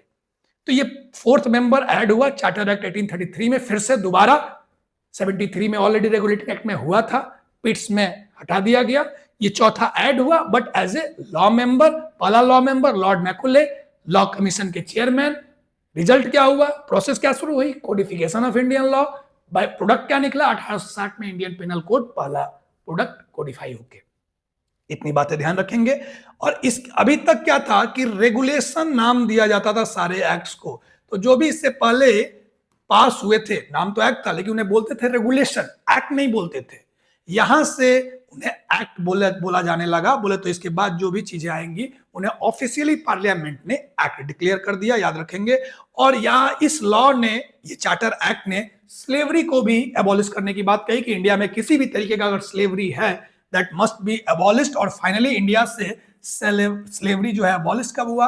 1843 में। तो चार्टर एक्ट 1833 ने ऐसा मैंडेट प्रोवाइड किया था कि स्लेवरी को खत्म किया जाए, लेकिन लॉ से थोड़ी कोई समस्या खत्म हो जाएगी, इंप्लीमेंट होने में टाइम लगता है। और ऐसा डिक्लेयर कर दिया गया ऑफिशियली, पता नहीं तभी खत्म हुआ होगा कि नहीं, लेकिन ऑफिशियली डिक्लेयर कर दिया गया कि 10 साल बाद 1843 में इंडिया से स्लेवरी खत्म हो गया। ये क्वेश्चंस पीसीएस में आया, अभी पिछली बार ही मैं देख रहा था। बिहार एपीओ के पेपर में आपको ये सवाल पिछली बार में दिख जाएगा। ये सवाल भी आपको यूपी पीसीएस का जो एग्जाम हुआ था वहां आपको ये क्वेश्चन दिख जाएगा 2020 या 21 के पेपर में, अगर आप देखेंगे तो। चलिए, चार्टर एक्ट तो हमने जान लिया, कंपनी खत्म हो गई, यहां से मोनोपोली जितनी भी थी खत्म हो गई। 1813 में आधा मोनोपोली खत्म हुआ, 1833 में पूरा खत्म हो गया। आगे क्या आएगा? 20 साल बाद फिर क्या आता है? 53, 1853। और ये बोले तो एक तरीके से इस एक्ट ने कंपनी को ही खत्म कर दिया, क्योंकि 1833 का जो एक्ट था उसने मोनोपोली कंपनी को खत्म कर दिया था, लेकिन कंपनी को रेगुलेट करने का जो टाइम था वो 20 साल का टाइम दिया था कि चलो 20 साल और रेगुलेट करो। लेकिन 1853 के एक्ट ने कोई ऐसा टाइम विंडो प्रोवाइड नहीं किया। बोले तो अगले 20 साल तक और प्रोवाइड कर देता तो एश्योरेंस रहता कि चलो 73 तक फिर से रहेंगे। लेकिन चूंकि इसने कोई एंडिंग डेट नहीं दिया, इसका मतलब कि जब चाहे तब क्राउन पार्लियामेंट खत्म कर सकता है कंपनी को।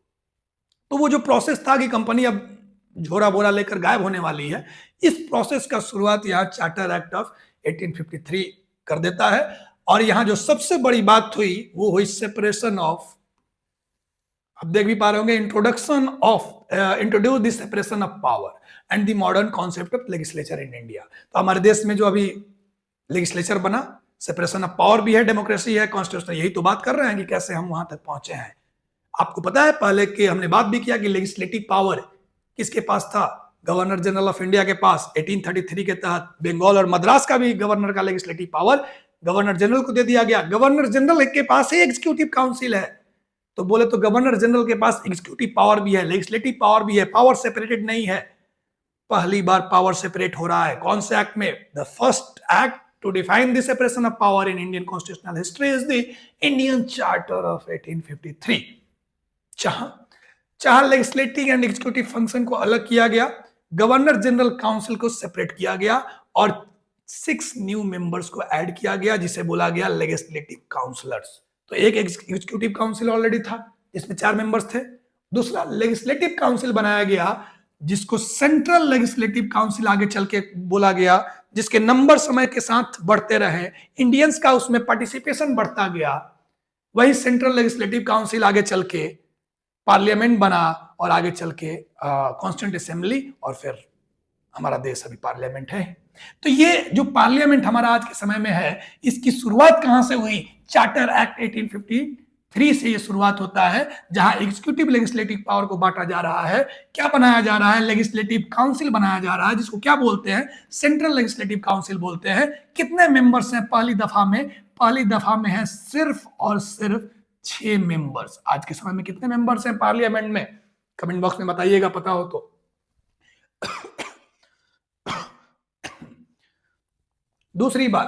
दूसरी बात यह थी कि इसने सिविल सर्विसेज को इंडियंस के लिए ओपन कर दिया।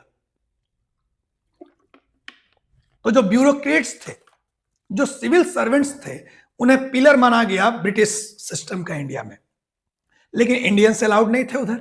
पहली बार चार्टर एक्ट ऑफ 1853 ने ये सिविल सर्विसेज को ओपन कर दिया, ओपन कंपटीशन सिस्टम के तहत इंट्रोड्यूस किया, और इंडियंस को इधर मौका मिला पार्टिसिपेट करने का। रविन्द्रनाथ टैगोर के जो भाई थे, Satyendranath Tagore, he was the first person to clear this ICS exam. और लॉर्ड मैकुले जो थे, जो लॉ कमीशन के चेयरमैन भी थे, 4th मेंबर, पहली दफा जो लॉ मेंबर ऐड हुआ था वो मैकुले ही थे। ड्राफ्ट किया, कोडिफाई किया, इंडियन पेनल कोड बनाया। इतना सारा नाम है लॉर्ड मैकुले के नाम, इतना सारा काम है लॉर्ड मैकुले के नाम।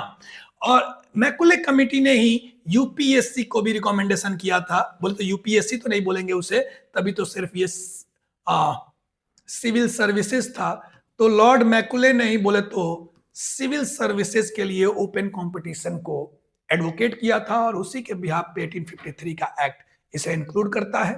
साथ ही लोकल रिप्रेजेंटेशन की बात हो रही है। इस एक्ट में पहली बार इंडियंस को सेंट्रल लेजिस्लेटिव काउंसिल में इंट्रोड्यूस किया। बोले तो जो 6 नए मेंबर्स थे उसमें से 4 मेंबर्स अपॉइंट होने थे governments of Madras, Bombay, Bengal and Agra द्वारा। बोले तो ये 4 प्रोविंसेज हैं, प्रोविंशियल गवर्नमेंट है, उनको पावर दिया गया कि 6 में से 4 आप अपॉइंट करें एक एक मेंबर। तो एक मेंबर, 6 मेंबर में 2 तो ऑफिशियल्स हैं, बोले तो कंपनी अपने प्रोसेस से अपॉइंट करेगी। और 4 कौन करेगा? एक मद्रास का, दूसरा बॉम्बे का, तीसरा बंगाल का और चौथा आगरा का। ये अपॉइंटमेंट करेंगे बाकी 4 मेंबर्स को लेजिस्लेटिव काउंसिल में, जो लॉ मेकिंग बॉडी है, जो अभी नया नया बनी है। कंपनी के रूल को बिना टाइम का एक्सटेंड किया गया on the trust of the crown. इसका मतलब वही हुआ कि अब कंपनी को कभी भी खत्म किया जा सकता है, कोई भी पार्टिकुलर टाइम पीरियड इंडिकेट नहीं किया गया। और जो नंबर ऑफ डायरेक्टर्स थे, कोर्ट ऑफ डायरेक्टर्स में जो डायरेक्टर्स थे, उस कोर्ट ऑफ डायरेक्टर्स के नंबर को भी रिड्यूस कर दिया गया और उसमें 24 जो हुआ करते थे पहले, उसको कम करके 18 कर दिया गया, जिसमें ब्रिटिश क्राउन ने भी अपना से रखा। बोले तो तभी तक तो क्या था कि जो भी मेंबर्स थे वो कंपनी अपॉइंट करती थी कोर्ट ऑफ डायरेक्टर्स के। अब बोला कि 18 में से 6 मेंबर जो है वो ब्रिटिश क्राउन डिटरमाइन करेगा, 12 वो इंडिविजुअल्स होंगे जो कंपनी डिटरमाइन करेगी और 6 ब्रिटिश क्राउन करेगा। बोले तो कोर्ट ऑफ डायरेक्टर्स जो अभी तक अछूता था, जिसको टच नहीं किया था ब्रिटिश पार्लियामेंट ने, उसको भी यहां टच किया, 24 को कम करके 18 और 18 में से 6 का नॉमिनेटिंग पावर क्राउन के हाथ में दे दिया।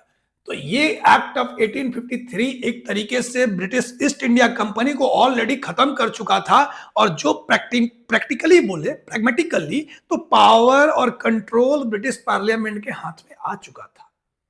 बस एक फॉर्मेलिटी बाकी थी और वो फॉर्मेलिटी आपको पता है पूरा कर दिया रिवोल्ट ने। द रिवोल्ट ऑफ 1857 जो यहां हुआ, उसने उस फॉर्मेलिटी को पूरा कर दिया। कंपनी एक तरीके से बोले तो एक्सपोज हो गई, ब्रिटिश पार्लियामेंट को भी मौका मिला और कंपनी को फिर सिरे से खारिज करके खत्म कर दिया। और जो ब्रिटिश हुकूमत, जो ब्रिटिश टेरिटरी थी इंडिया में, ऑलरेडी ब्रिटिश पोजीशन था, वो उसको डायरेक्ट क्राउन ने अपने अंदर ले लिया।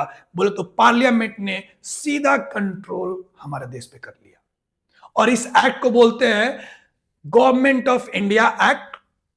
दूसरे शब्दों में बोलो तो act for the good government of India. Official इसका नाम ये है, act for the good government of India. Government of India act 1858 भी इसको बोलेंगे। हुआ क्या? Transfer of power to the crown. जो हुआ करता था पहले पावर ईस्ट इंडिया कंपनी के पास, क्राउन के बिहार पे वो रूल करती थी, क्राउन की ट्रस्टी थी, वो धीरे धीरे उसे ट्रस्टी बना दिया गया था। वो अब ट्रस्टी खत्म हो गया, जो बिचौलिया था, एजेंट था, उसे हटा दिया गया और डायरेक्ट क्राउन का कंट्रोल हो गया। ईस्ट इंडिया कंपनी को अबॉलिश कर दिया गया और साथ ही एक नया ऑफिस बनाया गया, इसे बोलते हैं secretary of state for India. तो जब बोले तो एक मंत्रालय, अलग से एक मंत्रालय बन गया, अलग से एक मंत्री बन गया, जो भारत डिपार्टमेंट नाम ही था उसका, भारत का मंत्री।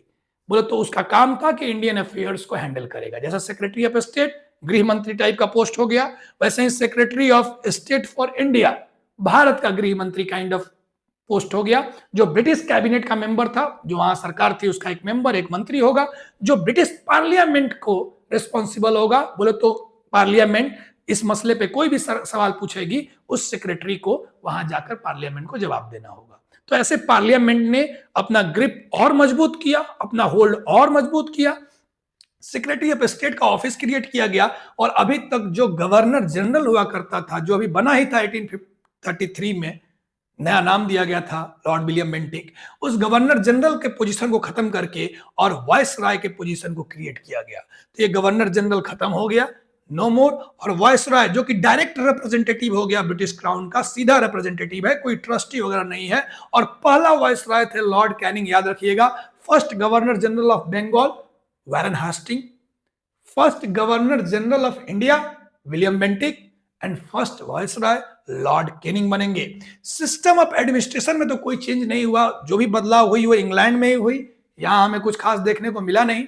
हालांकि जो ड्यूअल सिस्टम इंट्रोड्यूस किया गया था पिट्स एक्ट द्वारा, उसको यहां अबॉलिश कर दिया गया, और डॉक्ट्रिन ऑफ लैप्स जिसके कारण ये पूरा विवाद हुआ था, उस डॉक्ट्रिन ऑफ लैप्स को भी ब्रिटिश गवर्नमेंट ने क्वीन प्रोक्लेमेशन के थ्रू आया था, उसको भी ब्रिटिशर्स ने खत्म कर दिया, that the crown would know longer annex Indian princely states. Annexation के प्रोसेस को खत्म कर दिया गया। अब कोशिश की गई कि अब गवर्नेंस पे बेटर ध्यान दिया जाए। एक छोटा सा सवाल, 1773 का जो रेगुलेटिंग एक्ट था वो आया था, उसके through British east India company के पावर को कंट्रोल करने की कोशिश किया था क्राउन और पार्लियामेंट ने। लेकिन सवाल यह है कि ठीक उससे पहले एक ग्रेट फेमाइन आया था, वो फेमाइन कहां आया था? अगर आपको पता हो तो कमेंट बॉक्स में बताइएगा कि 1770 में 1770 में ग्रेट इंडियन फेमाइन कहां आया था। ऑप्शन भी दे देता हूं, बंगाल, मद्रास, पंजाब और हरियाणा में। हरियाणा तो था ही नहीं, तो आप समझ रहे हैं आंसर ऐसे ही गड़बड़ हो गया। आंसर है इसका बंगाल, मैं बता देता हूं, खुश हो जाइए आप। Moving ahead, Indian council act of 1861, ये पहला टाइम पीरियड है जहां से आप देखें तो सेंट्रलाइजेशन से अब डिसेंट्रलाइजेशन होगा, रिप्रेजेंटेटिव इंस्टीट्यूशंस बनेंगी, इंडियंस को पार्टिसिपेशन यहां से बढ़ने लगेगा धीरे धीरे। तो अभी तक इंडियंस नहीं थे, सेपरेशन ऑफ पावर हुआ। सेपरेशन ऑफ पावर कैसे हुआ? 1853 में ही सेपरेशन ऑफ पावर हो चुका है। इंडियन सेंट्रल लेजिस्लेटिव काउंसिल बन चुकी है, 6 मेंबर्स हैं उसमें, लेकिन इंडियंस नहीं है अभी इधर। 1861 से इंडियंस को इंक्लूड करने की प्रोसेस शुरू होती है। और यहां जो सेंट्रलाइजेशन हुआ था, बोले तो पूरा पावर गवर्नर जनरल को दे दिया गया था। मद्रास और जो मद्रास और बॉम्बे था, वहां के प्रोविंसेस से गवर्नर के पावर को, लेजिस्लेटिव पावर को छीन लिया गया था। ये जो सेंट्रलाइजेशन हो गया था, पावर एक जगह एकत्रित हो गया था एक व्यक्ति के पास, यहां से अब डिसेंट्रलाइजेशन का प्रोसेस शुरू होगा। और रिप्रेजेंटेटिव इंस्टीट्यूशंस, मतलब कि लोगों के विल के अकॉर्डिंग इंस्टीट्यूशंस का फॉर्मेशन हो, इस बात पे ध्यान दिया जाएगा। बोले तो जो ट्रू जर्नी है डेमोक्रेटाइजेशन का जर्नी इंडियन काउंसिल एक्ट 1861 से शुरू होता है। 1861 से ये शुरू होगा। इसने क्या किया? इंडियंस को लॉ मेकिंग प्रोसेस में इंक्लूड किया। ध्यान रखिएगा, एग्जीक्यूटिव काउंसिल में नहीं, लेजिस्लेटिव काउंसिल में इंक्लूड किया है। एग्जीक्यूटिव काउंसिल में इंक्लूड करते करते अभी और टाइम लगेगा, इंतजार करना होगा। लेकिन हम लॉ मेकिंग प्रोसेस में इंडियंस धीरे धीरे इंक्लूड हो रहे हैं as a non official member. Power वगैरह कुछ नहीं है, बस जाके बैठना है, लेकिन कम से कम बैठने के लिए तो बुलाया है ना जी, इग्नोर तो नहीं कर रहा है, इतना ही बहुत है। इतने से हम खुश थे। Viceroy was empowered to nominate some Indians as non-official members to his expanded legislative council। अपने legislative council में 1862 में इस एक्ट के तहत 3 इंडियंस को पहली बार legislative council, ध्यान रखेंगे, 3 Indians to be nominated by the Viceroy as per Indian Council Act for the first time in the legislative council of the Viceroy। कौन थे वो लोग? बनारस के महाराज थे, राजा ऑफ बनारस, महाराजा पटियाला एक बड़ा प्रिंसली स्टेट था, एंड सर दिनकर राव। ये 3 लोग को इंक्लूड किया गया, राजा बनारस, महाराजा पटियाला, सर दिनकर राव। 3 मेंबर्स जो सबसे पहली दफा नॉमिनेटेड मेंबर्स बने थे लेजिस्लेटिव काउंसिल के, एग्जीक्यूटिव काउंसिल के नहीं। वो भी सवाल है, पहला इंडियंस एग्जीक्यूटिव काउंसिल का मेंबर कौन बना था? आगे बढ़ते हैं। It restored the legislative powers of making and amending laws to governments of Bombay। तो बॉम्बे एंड मद्रास से जो लेजिस्लेटिव पावर छीन लिया गया था 1833 में, उसे फिर से रिस्टोर कर दिया गया। और इंडियन काउंसिल एक्ट ने जो एक बड़ा काम किया वो पोर्टफोलियो सिस्टम है। पोर्टफोलियो सिस्टम आप समझते हैं आज के समय में चलता है कि जो भी काउंसिल ऑफ मिनिस्टर्स हैं, हर एक मिनिस्टर को एक डिपार्टमेंट दे दिया जाता है, एक मंत्रालय दे दिया जाता है कि आप इसे मैनेज करें। हालांकि रिस्पॉन्सिबिलिटी कलेक्टिव होती है, सब एक दूसरे के मिनिस्ट्रीज को लेकर रिस्पॉन्सिबल हैं। पार्लियामेंट में बोले तो फॉरेन मिनिस्टर से भी फाइनेंस के बारे में सवाल पूछा जा सकता है, and he is responsible for that. Collective responsibility बोलते हैं इसको।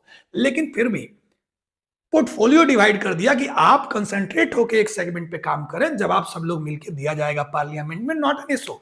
ये पोर्टफोलियो सिस्टम आज भी हमारे यहाँ चलता है। और इसको इंट्रोड्यूस किसने किया था, ये सवाल पूछा जाता है। इसको इंट्रोड्यूस किया था लॉर्ड कैनिंग ने। लॉर्ड कैनिंग ने इस सिस्टम इस एक्ट से पहले इंट्रोड्यूस कर दिया था। 1859 में ही वो प्रैक्टिकली इस काम को करने लगे थे, लेकिन इस एक्ट ने उसे स्टैट्यूटरी रिकॉग्निशन दे दिया।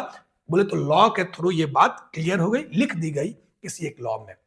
Under this A member of viceroy executive council, legislative council को तो इंडियंस को नॉमिनेट करने का परमिशन दिया है, 3 लोग नॉमिनेट हुए, लेकिन एग्जीक्यूटिव काउंसिल में इंडियन एग्जीक्यूटिव काउंसिल के किसी भी एक मेंबर को 1 और मोर डिपार्टमेंट का हेड बना दिया गया।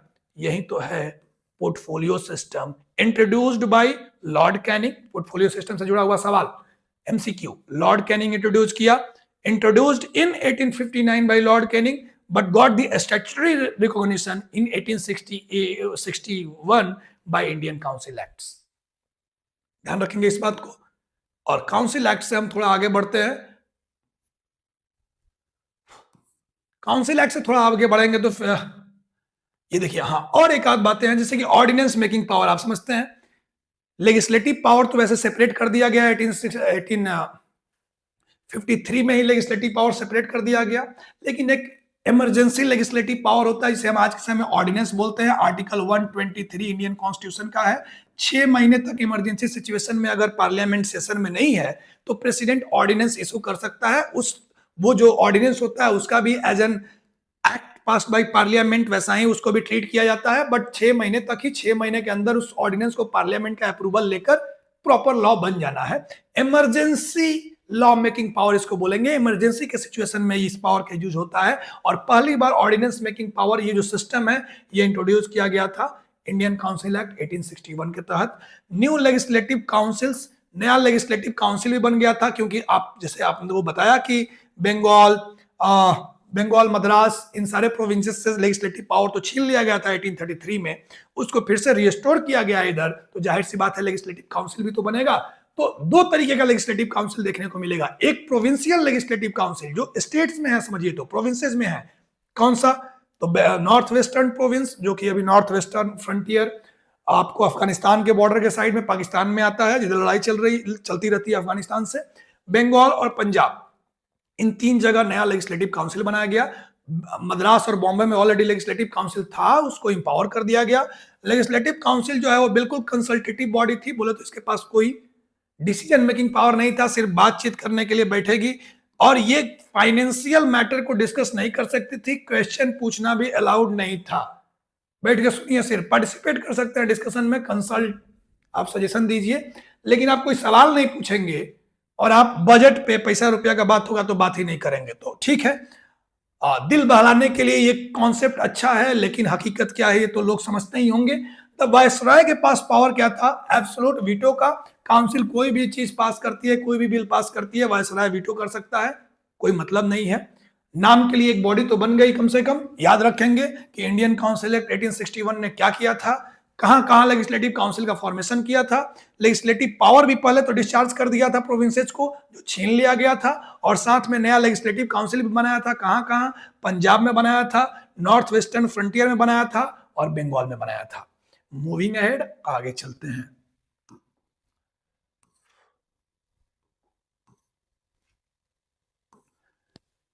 आगे आते हैं इंडियन काउंसिल्स एक्ट ऑफ 1892। यहां से आप देखेंगे तो जो लेजिस्लेटिव काउंसिल है, जो लेजिस्लेचर है, उसका एक्सपेंशन शुरू होगा। और जाहिर सी बात है, अगर एक्सपेंशन शुरू होगा तो इसमें नंबर ऑफ इंडियंस का इंक्लूजन भी बढ़ जाएगा, ज्यादा लोग पार्टिसिपेट करेंगे। तो ये जो एक्ट है, इसको दूसरे शब्दों में बोलते हैं first subtle hints of representative government. Representative government मतलब क्या? जो लोगों द्वारा चुना जाए, विल ऑफ द पीपल को रिप्रेजेंट करे। यहां जो लेजिस्लेटिव काउंसिल्स के मेंबर्स थे, पहली बात तो उसको सिग्निफिकेंटली इंक्रीज कर दिया गया नंबर को। आप देख पा रहे होंगे सेंट्रल लेजिस्लेटिव काउंसिल जो थी, उसमें उसके मेंबर्स को minimum of 10 and maximum of 16, मतलब कि मैक्सिमम कितने हो सकते हैं? मैक्सिमम 16 मेंबर्स हो सकते हैं, ये इंक्लूड कर लिया गया। और जो प्रोविंशियल काउंसिल्स थे, उसके मेंबर्स वेरी करते थे, क्योंकि जितने बड़ा प्रोविंस उसके अकॉर्डिंग उसके नंबर्स को भी इनहांस किया गया। तो अब याद रहे कि 1892 के एक्ट में जो मेंबर्स 10 थे अभी तक लेजिस्लेटिव काउंसिल में, उसको बढ़ा के कितना कर दिया गया है, 16 कर दिया गया है। और इनडायरेक्ट इलेक्शन, जिसे हम रिप्रेजेंटेटिव फॉर्म बोलते हैं, इलेक्शन तो नहीं होता था, लेकिन जो प्रोविंसेस को परमिसिबल था कि प्रोविंसेस नॉमिनेट करती थी 4 मेंबर्स, आपने देखा 6 में से 4 मेंबर्स 1861 में ही, प्रोविंस 1853 में ही जब पहली बार इंट्रोड्यूस हुआ था सेपरेशन ऑफ पावर और काउंसिल बनी थी 1853 में, तभी 6 में से 4 मेंबर्स प्रोविंसेस को नॉमिनेट करने थे। अब उस नॉमिनेशन को थोड़ा इलेक्टिव बनाने की कोशिश की जा रही है, इलेक्शन के फॉर्मेट में ले जाया जा रहा है। इलेक्शन मतलब ये नहीं कि सब लोग वोट देंगे, जो कुछ सोशल ऑर्गेनाइजेशन थी, सोशल इंस्टीट्यूशंस थी, प्रेशर ग्रुप्स थे, उन सबको नॉमिनेट करने का पावर दिया गया। जैसे जमींदार को, किसी एक सिविक सोसाइटी को, इन सबको पावर दिया गया रिप्रेजेंटेटिव अपॉइंट करने का। तो इसे इनडायरेक्ट इलेक्शन भी बोल सकते हैं। तो अगर पूछा जाए कि रिप्रेजेंटेटिव गवर्नमेंट का फॉर्मेशन का शुरुआत कहां से होता है, तो इंडियन काउंसिल एक्ट 1892 से होता है। इसने क्या किया, ऑफिशियल मेजोरिटी होगा, बोले तो जो कंपनी, जो सरकार, जो ब्रिटिश हुकूमत है, उसने जो नंबर अपॉइंट कर रहा है, वो जो अपॉइंटमेंट कर रहा है, उन्हीं की मेजोरिटी होगी, ताकि फैसला उनके फेवर में हो। लेकिन non official members to be nominated based on recommendations from specific bodies. जो नॉन ऑफिशियल मेंबर थे, जो इंडियंस जिसमें नॉमिनेट होने को थे, वो कुछ स्पेसिफिक बॉडीज के रिकमेंडेशन पे नॉमिनेट होंगे, ना कि वायसराय की अपनी इच्छानुसार। तो यहां रिप्रेजेंटेशन की बात आ रही है कि जो कोई बॉडी बोलेगा उसको वायसराय नॉमिनेट करेगा, अपनी मन की ही बात नहीं करेगा। और यहां से कहें तो beginning of parliamentary system in India. तो beginning of parliamentary system of India कहां जाता है, किसको श्रेय जाएगा, इंडियन काउंसिल एक्ट ऑफ 1892 को। And beginning of representative government, इसका भी आंसर 1892 का ये इंडियन काउंसिल्स एक्ट होगा। वायसराय क्या कर सकता था, नॉमिनेट कर सकता था मेंबर्स को सेंट्रल काउंसिल में, रिकमेंडेशन पे प्रोविंशियल लेजिस्लेटिव काउंसिल के and Calcutta chamber of commerce के। तो जो पहले भी बात थी कि प्रोविंशियल काउंसिल के रिकमेंडेशन पे वायसराय नॉमिनेट करता था, वो इंटैक्ट था। प्रोविंशियल काउंसिल जो बोलेंगे लेजिस्लेटिव काउंसिल, उसका रिकमेंडेशन मानेगा। और कैलकाटा चैम्बर ऑफ कॉमर्स, जो ट्रेडर्स थे, उनका जो एसोसिएशन था, उनका एक रिप्रेजेंटेटिव होगा इधर। गवर्नर जो है वो नॉमिनेट कर सकता था प्रोविंशियल काउंसिल में मेंबर्स को। Universities, district boards, municipalities and जमींदार, ये जो लोकल बॉडीज हैं, यूनिवर्सिटीज के कहने पे गवर्नर, यूनिवर्सिटीज अगर रिकमेंड कर रही हैं तो उनके कहने पे किसी मेंबर को गवर्नर अपने प्रोविंस के बिहाफ पे सेंट्रल लेजिस्लेटिव काउंसिल में नॉमिनेट कर सकता है। कोई डिस्ट्रिक्ट बोर्ड है या म्युनिसिपैलिटी है या फिर कोई जमींदार है, जमींदार का एसोसिएशन है, उनके कहने पे। बजट डिस्कशन, पहली बार आपने देखा कि पावर तो पहले भी था, लेकिन कंसल्टेटिव पावर था। 1861 के एक्ट ने भी पावर दिया, लेकिन कंसल्टेटिव था, सिर्फ कंसल्ट करने को था। वायसराय के पास वीटो पावर था। उसके साथ साथ बजट पे डिस्कशन नहीं कर सकते थे, मतलब बजट पे जुबान खोलना तक अलाउड नहीं था। इस एक्ट ने, इंडियन काउंसिल एक्ट 1892 ने ये जो बार लगा था कि बजट पे डिस्कशन नहीं करेंगे, उसको लिफ्ट किया। And members were given the right to discuss the annual financial statement but could not vote. Budget discuss करने का पावर मिल गया, लेकिन वोट नहीं कर सकते थे अभी भी। साथ में मेंबर्स को क्वेश्चन पूछने का भी राइट मिला। बोले तो सवाल भी पूछ सकते हैं, 6 डेज का नोटिस देकर, 6 दिन का नोटिस देंगे, 6 दिन बाद जवाब मिलेगा। सवाल पूछ सकते थे वो एग्जीक्यूटिव से, इससे पहले तो सवाल ही नहीं पूछ सकते थे, ना ही सवाल पूछ सकते थे और ना ही बजट पर डिस्कशन। यहां अब दे दिया कि लो बजट पर डिस्कशन करो, सवाल भी पूछो, लेकिन सप्लीमेंट्री क्वेश्चन मत पूछना। मतलब हम जवाब दिए, तुमको अच्छा लगे ना लगे चुप हो जाओ, उसके बाद एक ही सवाल पूछना, ये नहीं कि लगे बहस करने, तू मैं नहीं। सप्लीमेंट्री क्वेश्चंस अलाउड नहीं थे, फॉलो अप क्वेश्चंस अलाउड नहीं थे 1892 के एक्ट में। यहां से अगला एक्ट आएगा, वहां आप देखेंगे तो बजट पे बात करने की अलाउ हो जाएगी और सप्लीमेंट्री क्वेश्चंस का भी इजाजत मिलेगा। वो एक्ट आएगा 1909 में। Let's go. तो इंडियन काउंसिल एक्ट 1909, जिसको दूसरे शब्दों में हम लोग मॉर्ले मिंटो रिफॉर्म बोलते हैं। मॉर्ले जो थे वो सेक्रेटरी ऑफ स्टेट थे तभी, मतलब वो secretary of state for India, जो वहां कैबिनेट मिनिस्टर में इंडिया के लिए रिस्पॉन्सिबल मंत्री था। मिंटो जो थे वो इंडिया के वायसराय थे। इंडियंस को गवर्नेंस में मौका मिल रहा है, आपने देखा होगा। लेजिस्लेटिव काउंसिल में मौका कब मिला, 1861 में काउंसिल लेजिस्लेचर में इंडियंस को मौका मिला, 3 लोग शामिल हुए। और एग्जीक्यूटिव काउंसिल जो था उसमें पहली बार मौका कब मिला, वो इंडियन काउंसिल एक्ट 1909 के बाद मिला। पहले पहले व्यक्ति जो थे वो Satyendra Prasad Sinha was the first to become the member of executive council। बहुत जरूरी चीज है, दोनों बात, लेजिस्लेटिव काउंसिल के भी 3 मेंबर, राजा बनारस पटियाला महाराज, और Satyendra Prasad Sinha as the executive council के पहले मेंबर। कौन से एक्ट से, Morley Minto reform Indian council act. Partition of Bengal आप जानते हैं 1905 में, तभी मिंटो ही थे, 1905 में पार्टीशन ऑफ बंगाल कर दिया गया। उसके बाद 1906 में ढाका में मुस्लिम लीग का फॉर्मेशन हुआ और वहां से डिविसिव पॉलिटिक्स इंडिया में शुरू हो गया। सेपरेट इलेक्टोरेट, बोले तो मुस्लिम्स का अपना कैंडिडेट अलग होगा, वो वोट अलग करेंगे, ऐसी बातें शुरू हो गई। तो कॉमनल अवार्ड भी बोलते हैं इसको, बोले तो रिलीजन के बेसिस पे इलेक्टोरेट्स को डिवाइड कर देना। एक ही कॉन्स्टिट्यूएंसी में हम लोग रहते हैं, लेकिन 2 तरीके का वोटिंग होगा, हिंदू के लिए हिंदू कैंडिडेट लड़ेगा, मुस्लिम्स के लिए मुस्लिम कैंडिडेट लड़ेगा। बोले तो 2 विधायक होगा, एक हिंदू विधायक हिंदू के लिए, मुस्लिम के लिए मुस्लिम, सिख के लिए सिख, क्रिश्चियंस के लिए क्रिश्चियंस, यूरोपियंस के लिए यूरोपियंस। ऐसा सिस्टम इन्होंने इंट्रोड्यूस किया इंडियन काउंसिल एक्ट में, जिसके कारण जो ये मिंटो हैं, इन्हें फादर ऑफ डिविजिव पॉलिटिक्स भी बोलते हैं इंडिया में, कि ये डिविजिव पॉलिटिक्स के पप्पा थे इंडिया में। यहां देखिए इंडियन काउंसिल को सिग्निफिकेंटली इंक्रीज किया जा रहा है। पिछली बार ये इंक्रीज करके 16 तक किया गया था और यहां से 16 से सीधे 60 हो जाएगा, 16 to 60। प्रोविंशियल काउंसिल का नंबर वेरी करता है, उसको भी इंक्रीज किया गया, लेकिन हमें याद रखना है कि 16 से 60 हो गया, सब्सटेंशियल इंक्रीमेंट है। कंपोजिशन बदला, सेंटर में ऑफिशियल मेजोरिटी रहा, बोले तो जो ऑफिशियल अपॉइंटेड होते थे उन्हीं का मेजोरिटी रहा, ब्रिटिशर्स का मेजोरिटी रहा, लेकिन प्रोविंसेस में पहली बार नॉन ऑफिशियल मेजोरिटी। कौन सा एक्ट, इंडियन काउंसिल एक्ट, याद रखेंगे। प्रोविंसेस में पहली बार नॉन ऑफिशियल मेजोरिटी, जबकि सेंटर में ऑफिशियल मेजोरिटी। सेपरेट इलेक्टोरेट्स दिया गया मुस्लिम्स को, मुस्लिम कैंडिडेट जो है would be elected only by Muslim voters, आप समझते हैं। लॉर्ड मिंटो को बोला गया father of the communal electorate, communal electorate के पापा थे ये। सप्लीमेंट्री क्वेश्चंस पूछने की इजाजत दी गई, फॉलो अप क्वेश्चन जो अभी तक अलाउड नहीं था, तो आप अब फॉलो अप क्वेश्चंस भी पूछ सकते हैं, और साथ में रेजोल्यूशन मूव कर सकते थे बजट से जुड़े हुए मैटर पे, मतलब बजट से जुड़े हुए मसले पे बातचीत कर सकते थे जनरल पब्लिक के इंटरेस्ट में। इंडियंस को एग्जीक्यूटिव काउंसिल में जगह मिली, सत्येंद्र प्रसाद सिन्हा पहले मेंबर बने Indians to be the part of viceroy executive council, और limited franchise right to vote भी इंट्रोड्यूस किया गया। हालांकि ये यूनिवर्सल नहीं था, सबको नहीं था, लिमिटेड, सिर्फ उन्हीं लोगों को जिनके पास प्रॉपर्टी है, क्वालिफिकेशन है, एजुकेशन है, स्टेटस है, लगभग 2% 3% पॉपुलेशन इंडिया का, तभी वोट कर पाता था।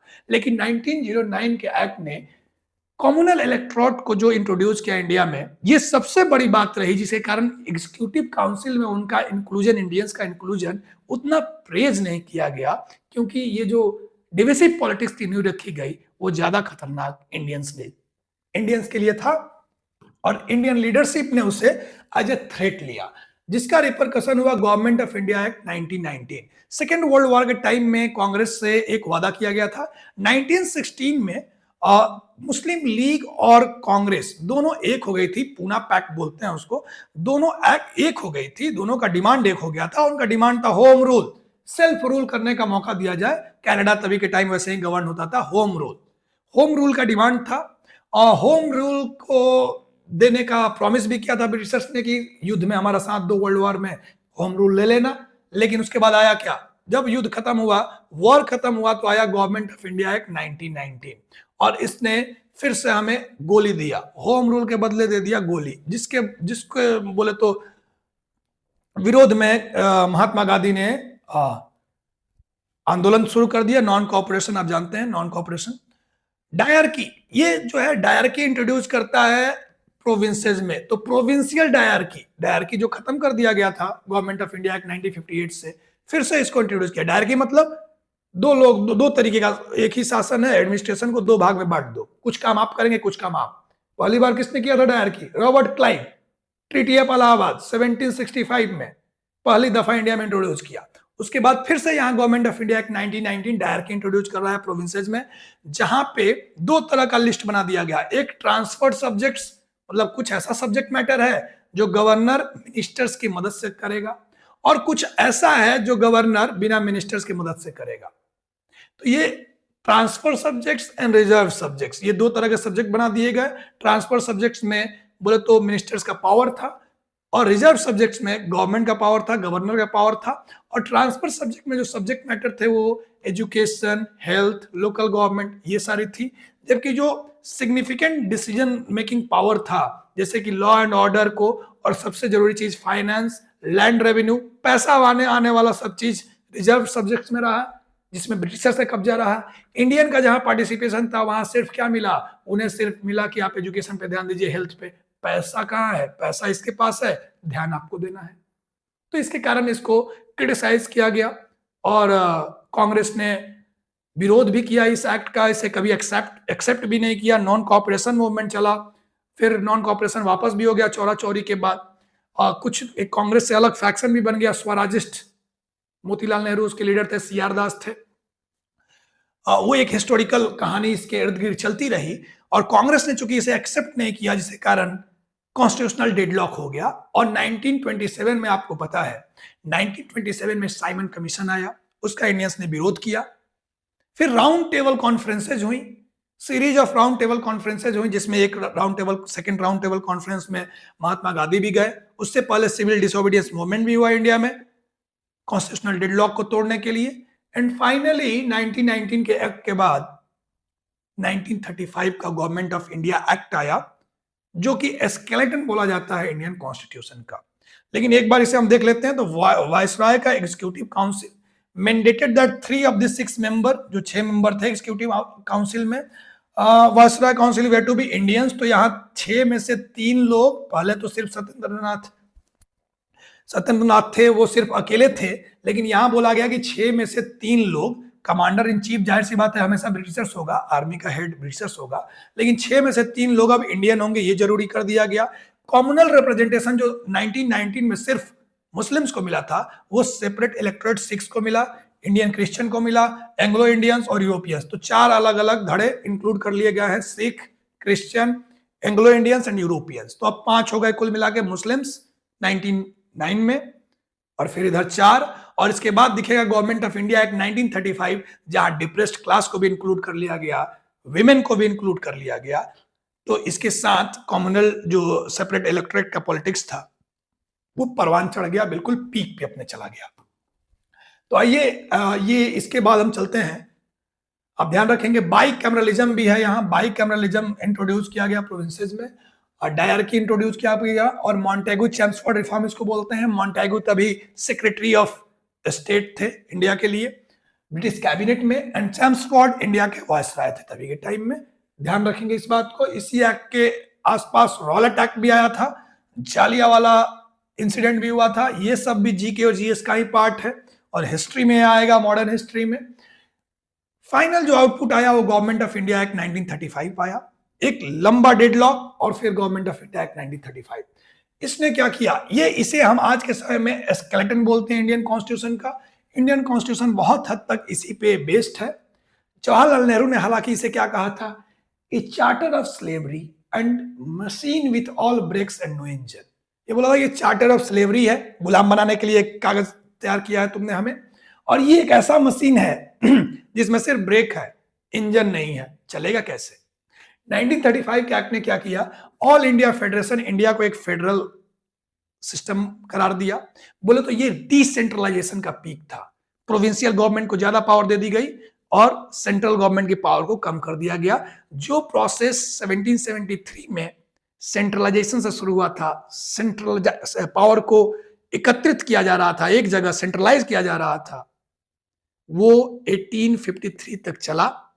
1858 से डिसेंट्रलाइजेशन का प्रोसेस शुरू हुआ, पावर को रिड्यूस किया गया, सेपरेट किया गया, बांटा गया प्रोविंशियल आइडेंटिटीज को, और ये process finally government of India act 1935 पे आके कंक्लूड हो गया।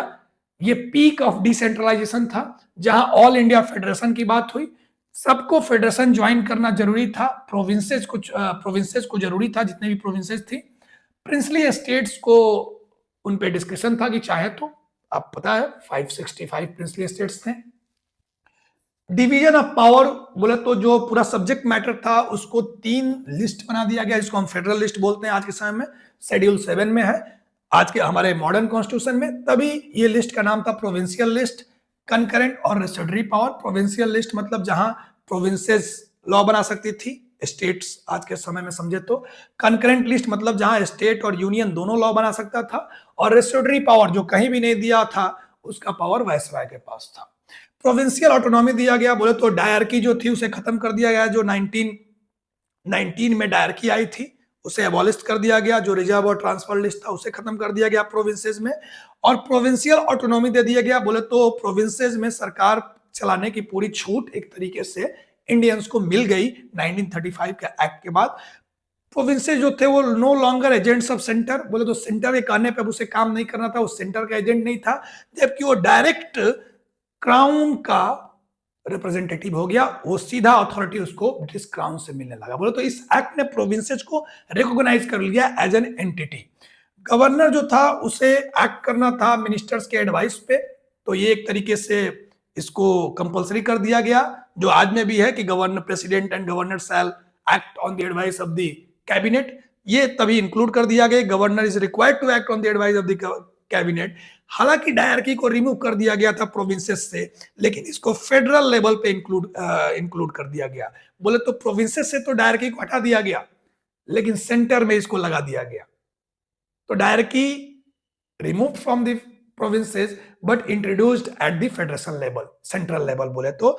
और कम्युनल रिप्रेजेंटेशन जो अभी तक मैंने बताया, सिख को भी दिया जा चुका है, यूरोपियंस को, एंग्लो इंडियंस को, क्रिश्चियंस को और मुस्लिम्स को 1909 से 1919 तक वो एक्सटेंड होके यहाँ डिप्रेस्ड क्लास को भी मिल गया, विमेन, लेबर एंड वर्कर्स को भी कम्युनल रिप्रेजेंटेशन मिला, बोले तो सेपरेट इलेक्टोरेट मिला। 1935 का एक्ट वैसे तो बहुत कुछ प्रोवाइड कर रहा है, लेकिन फिर भी जो बजट और फाइनेंस का सब्जेक्ट मैटर था वो गवर्नर के पास ही था, और जिसके कारण फिर से एडमिनिस्ट्रेशन एफिशिएंटली नहीं हो पाया। 1937 में इस एक्ट के तहत पहली बार इलेक्शन हुआ, गवर्नमेंट का फॉर्मेशन भी हुआ, लेकिन 1939 में सेकेंड वर्ल्ड वॉर की शुरुआत हुई और साथ ही जितने भी कांग्रेस गवर्नमेंट तभी बनी थी प्रोविंसेस में, सबने इस्तीफा दे दिया, ये कहते हुए कि ये एक ऐसा चार्टर है, एक ऐसा मशीन है जिसमें सिर्फ ब्रेक्स है, इंजन नहीं है। चूंकि बजट और फाइनेंस पे हमारा कोई कंट्रोल नहीं है, काम केवल हमको दे दिया है करने को, तो काम करें तो कैसे करें। और ऐसा कहते हुए 1939 में सब लोगों ने इस्तीफा दे दिया, कांग्रेस की सारी गवर्नमेंट ने इस्तीफा दे दिया, प्रोविंशियल गवर्नमेंट ने। सेकेंड वर्ल्ड वॉर शुरू हो गया।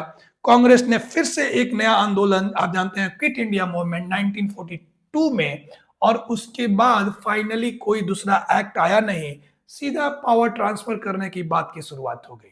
पावर ट्रांसफर कैसे किया जाए, सेकेंड वर्ल्ड वॉर के बाद ये कहानी शुरू हुई।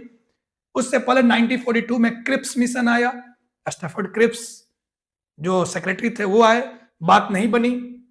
अब देख पा रहे होंगे क्रिप्स के साथ फोटोज भी हैं इधर, ये क्रिप्स हैं, इनके साथ महात्मा गांधी भी हैं, नेहरू भी हैं, मौलाना अब्दुल कलाम आजाद हैं, वो कांग्रेस के प्रेसिडेंट थे तभी के टाइम में, जो इंडिपेंडेंस का टाइम पीरियड है तभी। तो ये कॉन्स्टेंट असेंबली का फॉर्मेशन होता है कब, 1945 में आता है कैबिनेट मिशन प्लान। आप समझते हैं, कैबिनेट मिशन प्लान के तहत कॉन्स्टिट्यूएंट असेंबली बनता है और वो कॉन्स्टिट्यूशन बनाने के काम की शुरुआत किया जाता है। कैबिनेट मिशन प्लान 1945 में आया। इसके तहत एक कॉन्स्टिट्यूएंट असेंबली बननी थी जिसमें 299 मेंबर्स थे, जिसमें कांग्रेस से भी मेंबर होने को थे, मुस्लिम लीग से होने को थे, प्रिंसली स्टेट से होने को थे, लेकिन मुस्लिम लीग ने कभी ज्वाइन नहीं किया इसे। प्रिंसली स्टेट ने लेटर ऑन ज्वाइन किया, लेकिन कांग्रेस ने इस कॉन्स्टिट्यूशन मेकिंग का प्रोसेस नवंबर 1946 में शुरू कर दिया।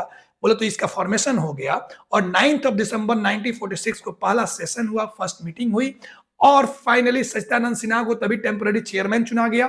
उसके बाद राजेंद्र प्रसाद चुने गए एंड 13 दिसंबर 1946 को जवाहरलाल नेहरू ने ऑब्जेक्टिव रेजोल्यूशन मूव किया, जिसके तहत आने वाला इंडिया कैसा नेशन बनेगा, सॉवरेन सोशलिस्ट तो टर्म नहीं था, जाहिर सी बात है, लेकिन सॉवरेन, सेकुलर, एक ये फेडरेशन, इन सब को इंक्लूड कर दिया गया। ये ऑब्जेक्टिव रेजोल्यूशन ही आगे चल के प्रीएम्बल का शेप लेता है और यहां से हमारा कॉन्स्टिट्यूशन मेकिंग का प्रोसेस शुरू होता है, जिसको हम लोग एफिशिएंटली नेक्स्ट सेशन में कवर करेंगे कि हमारा कॉन्स्टिट्यूशन मेकिंग का प्रोसेस कैसा रहा।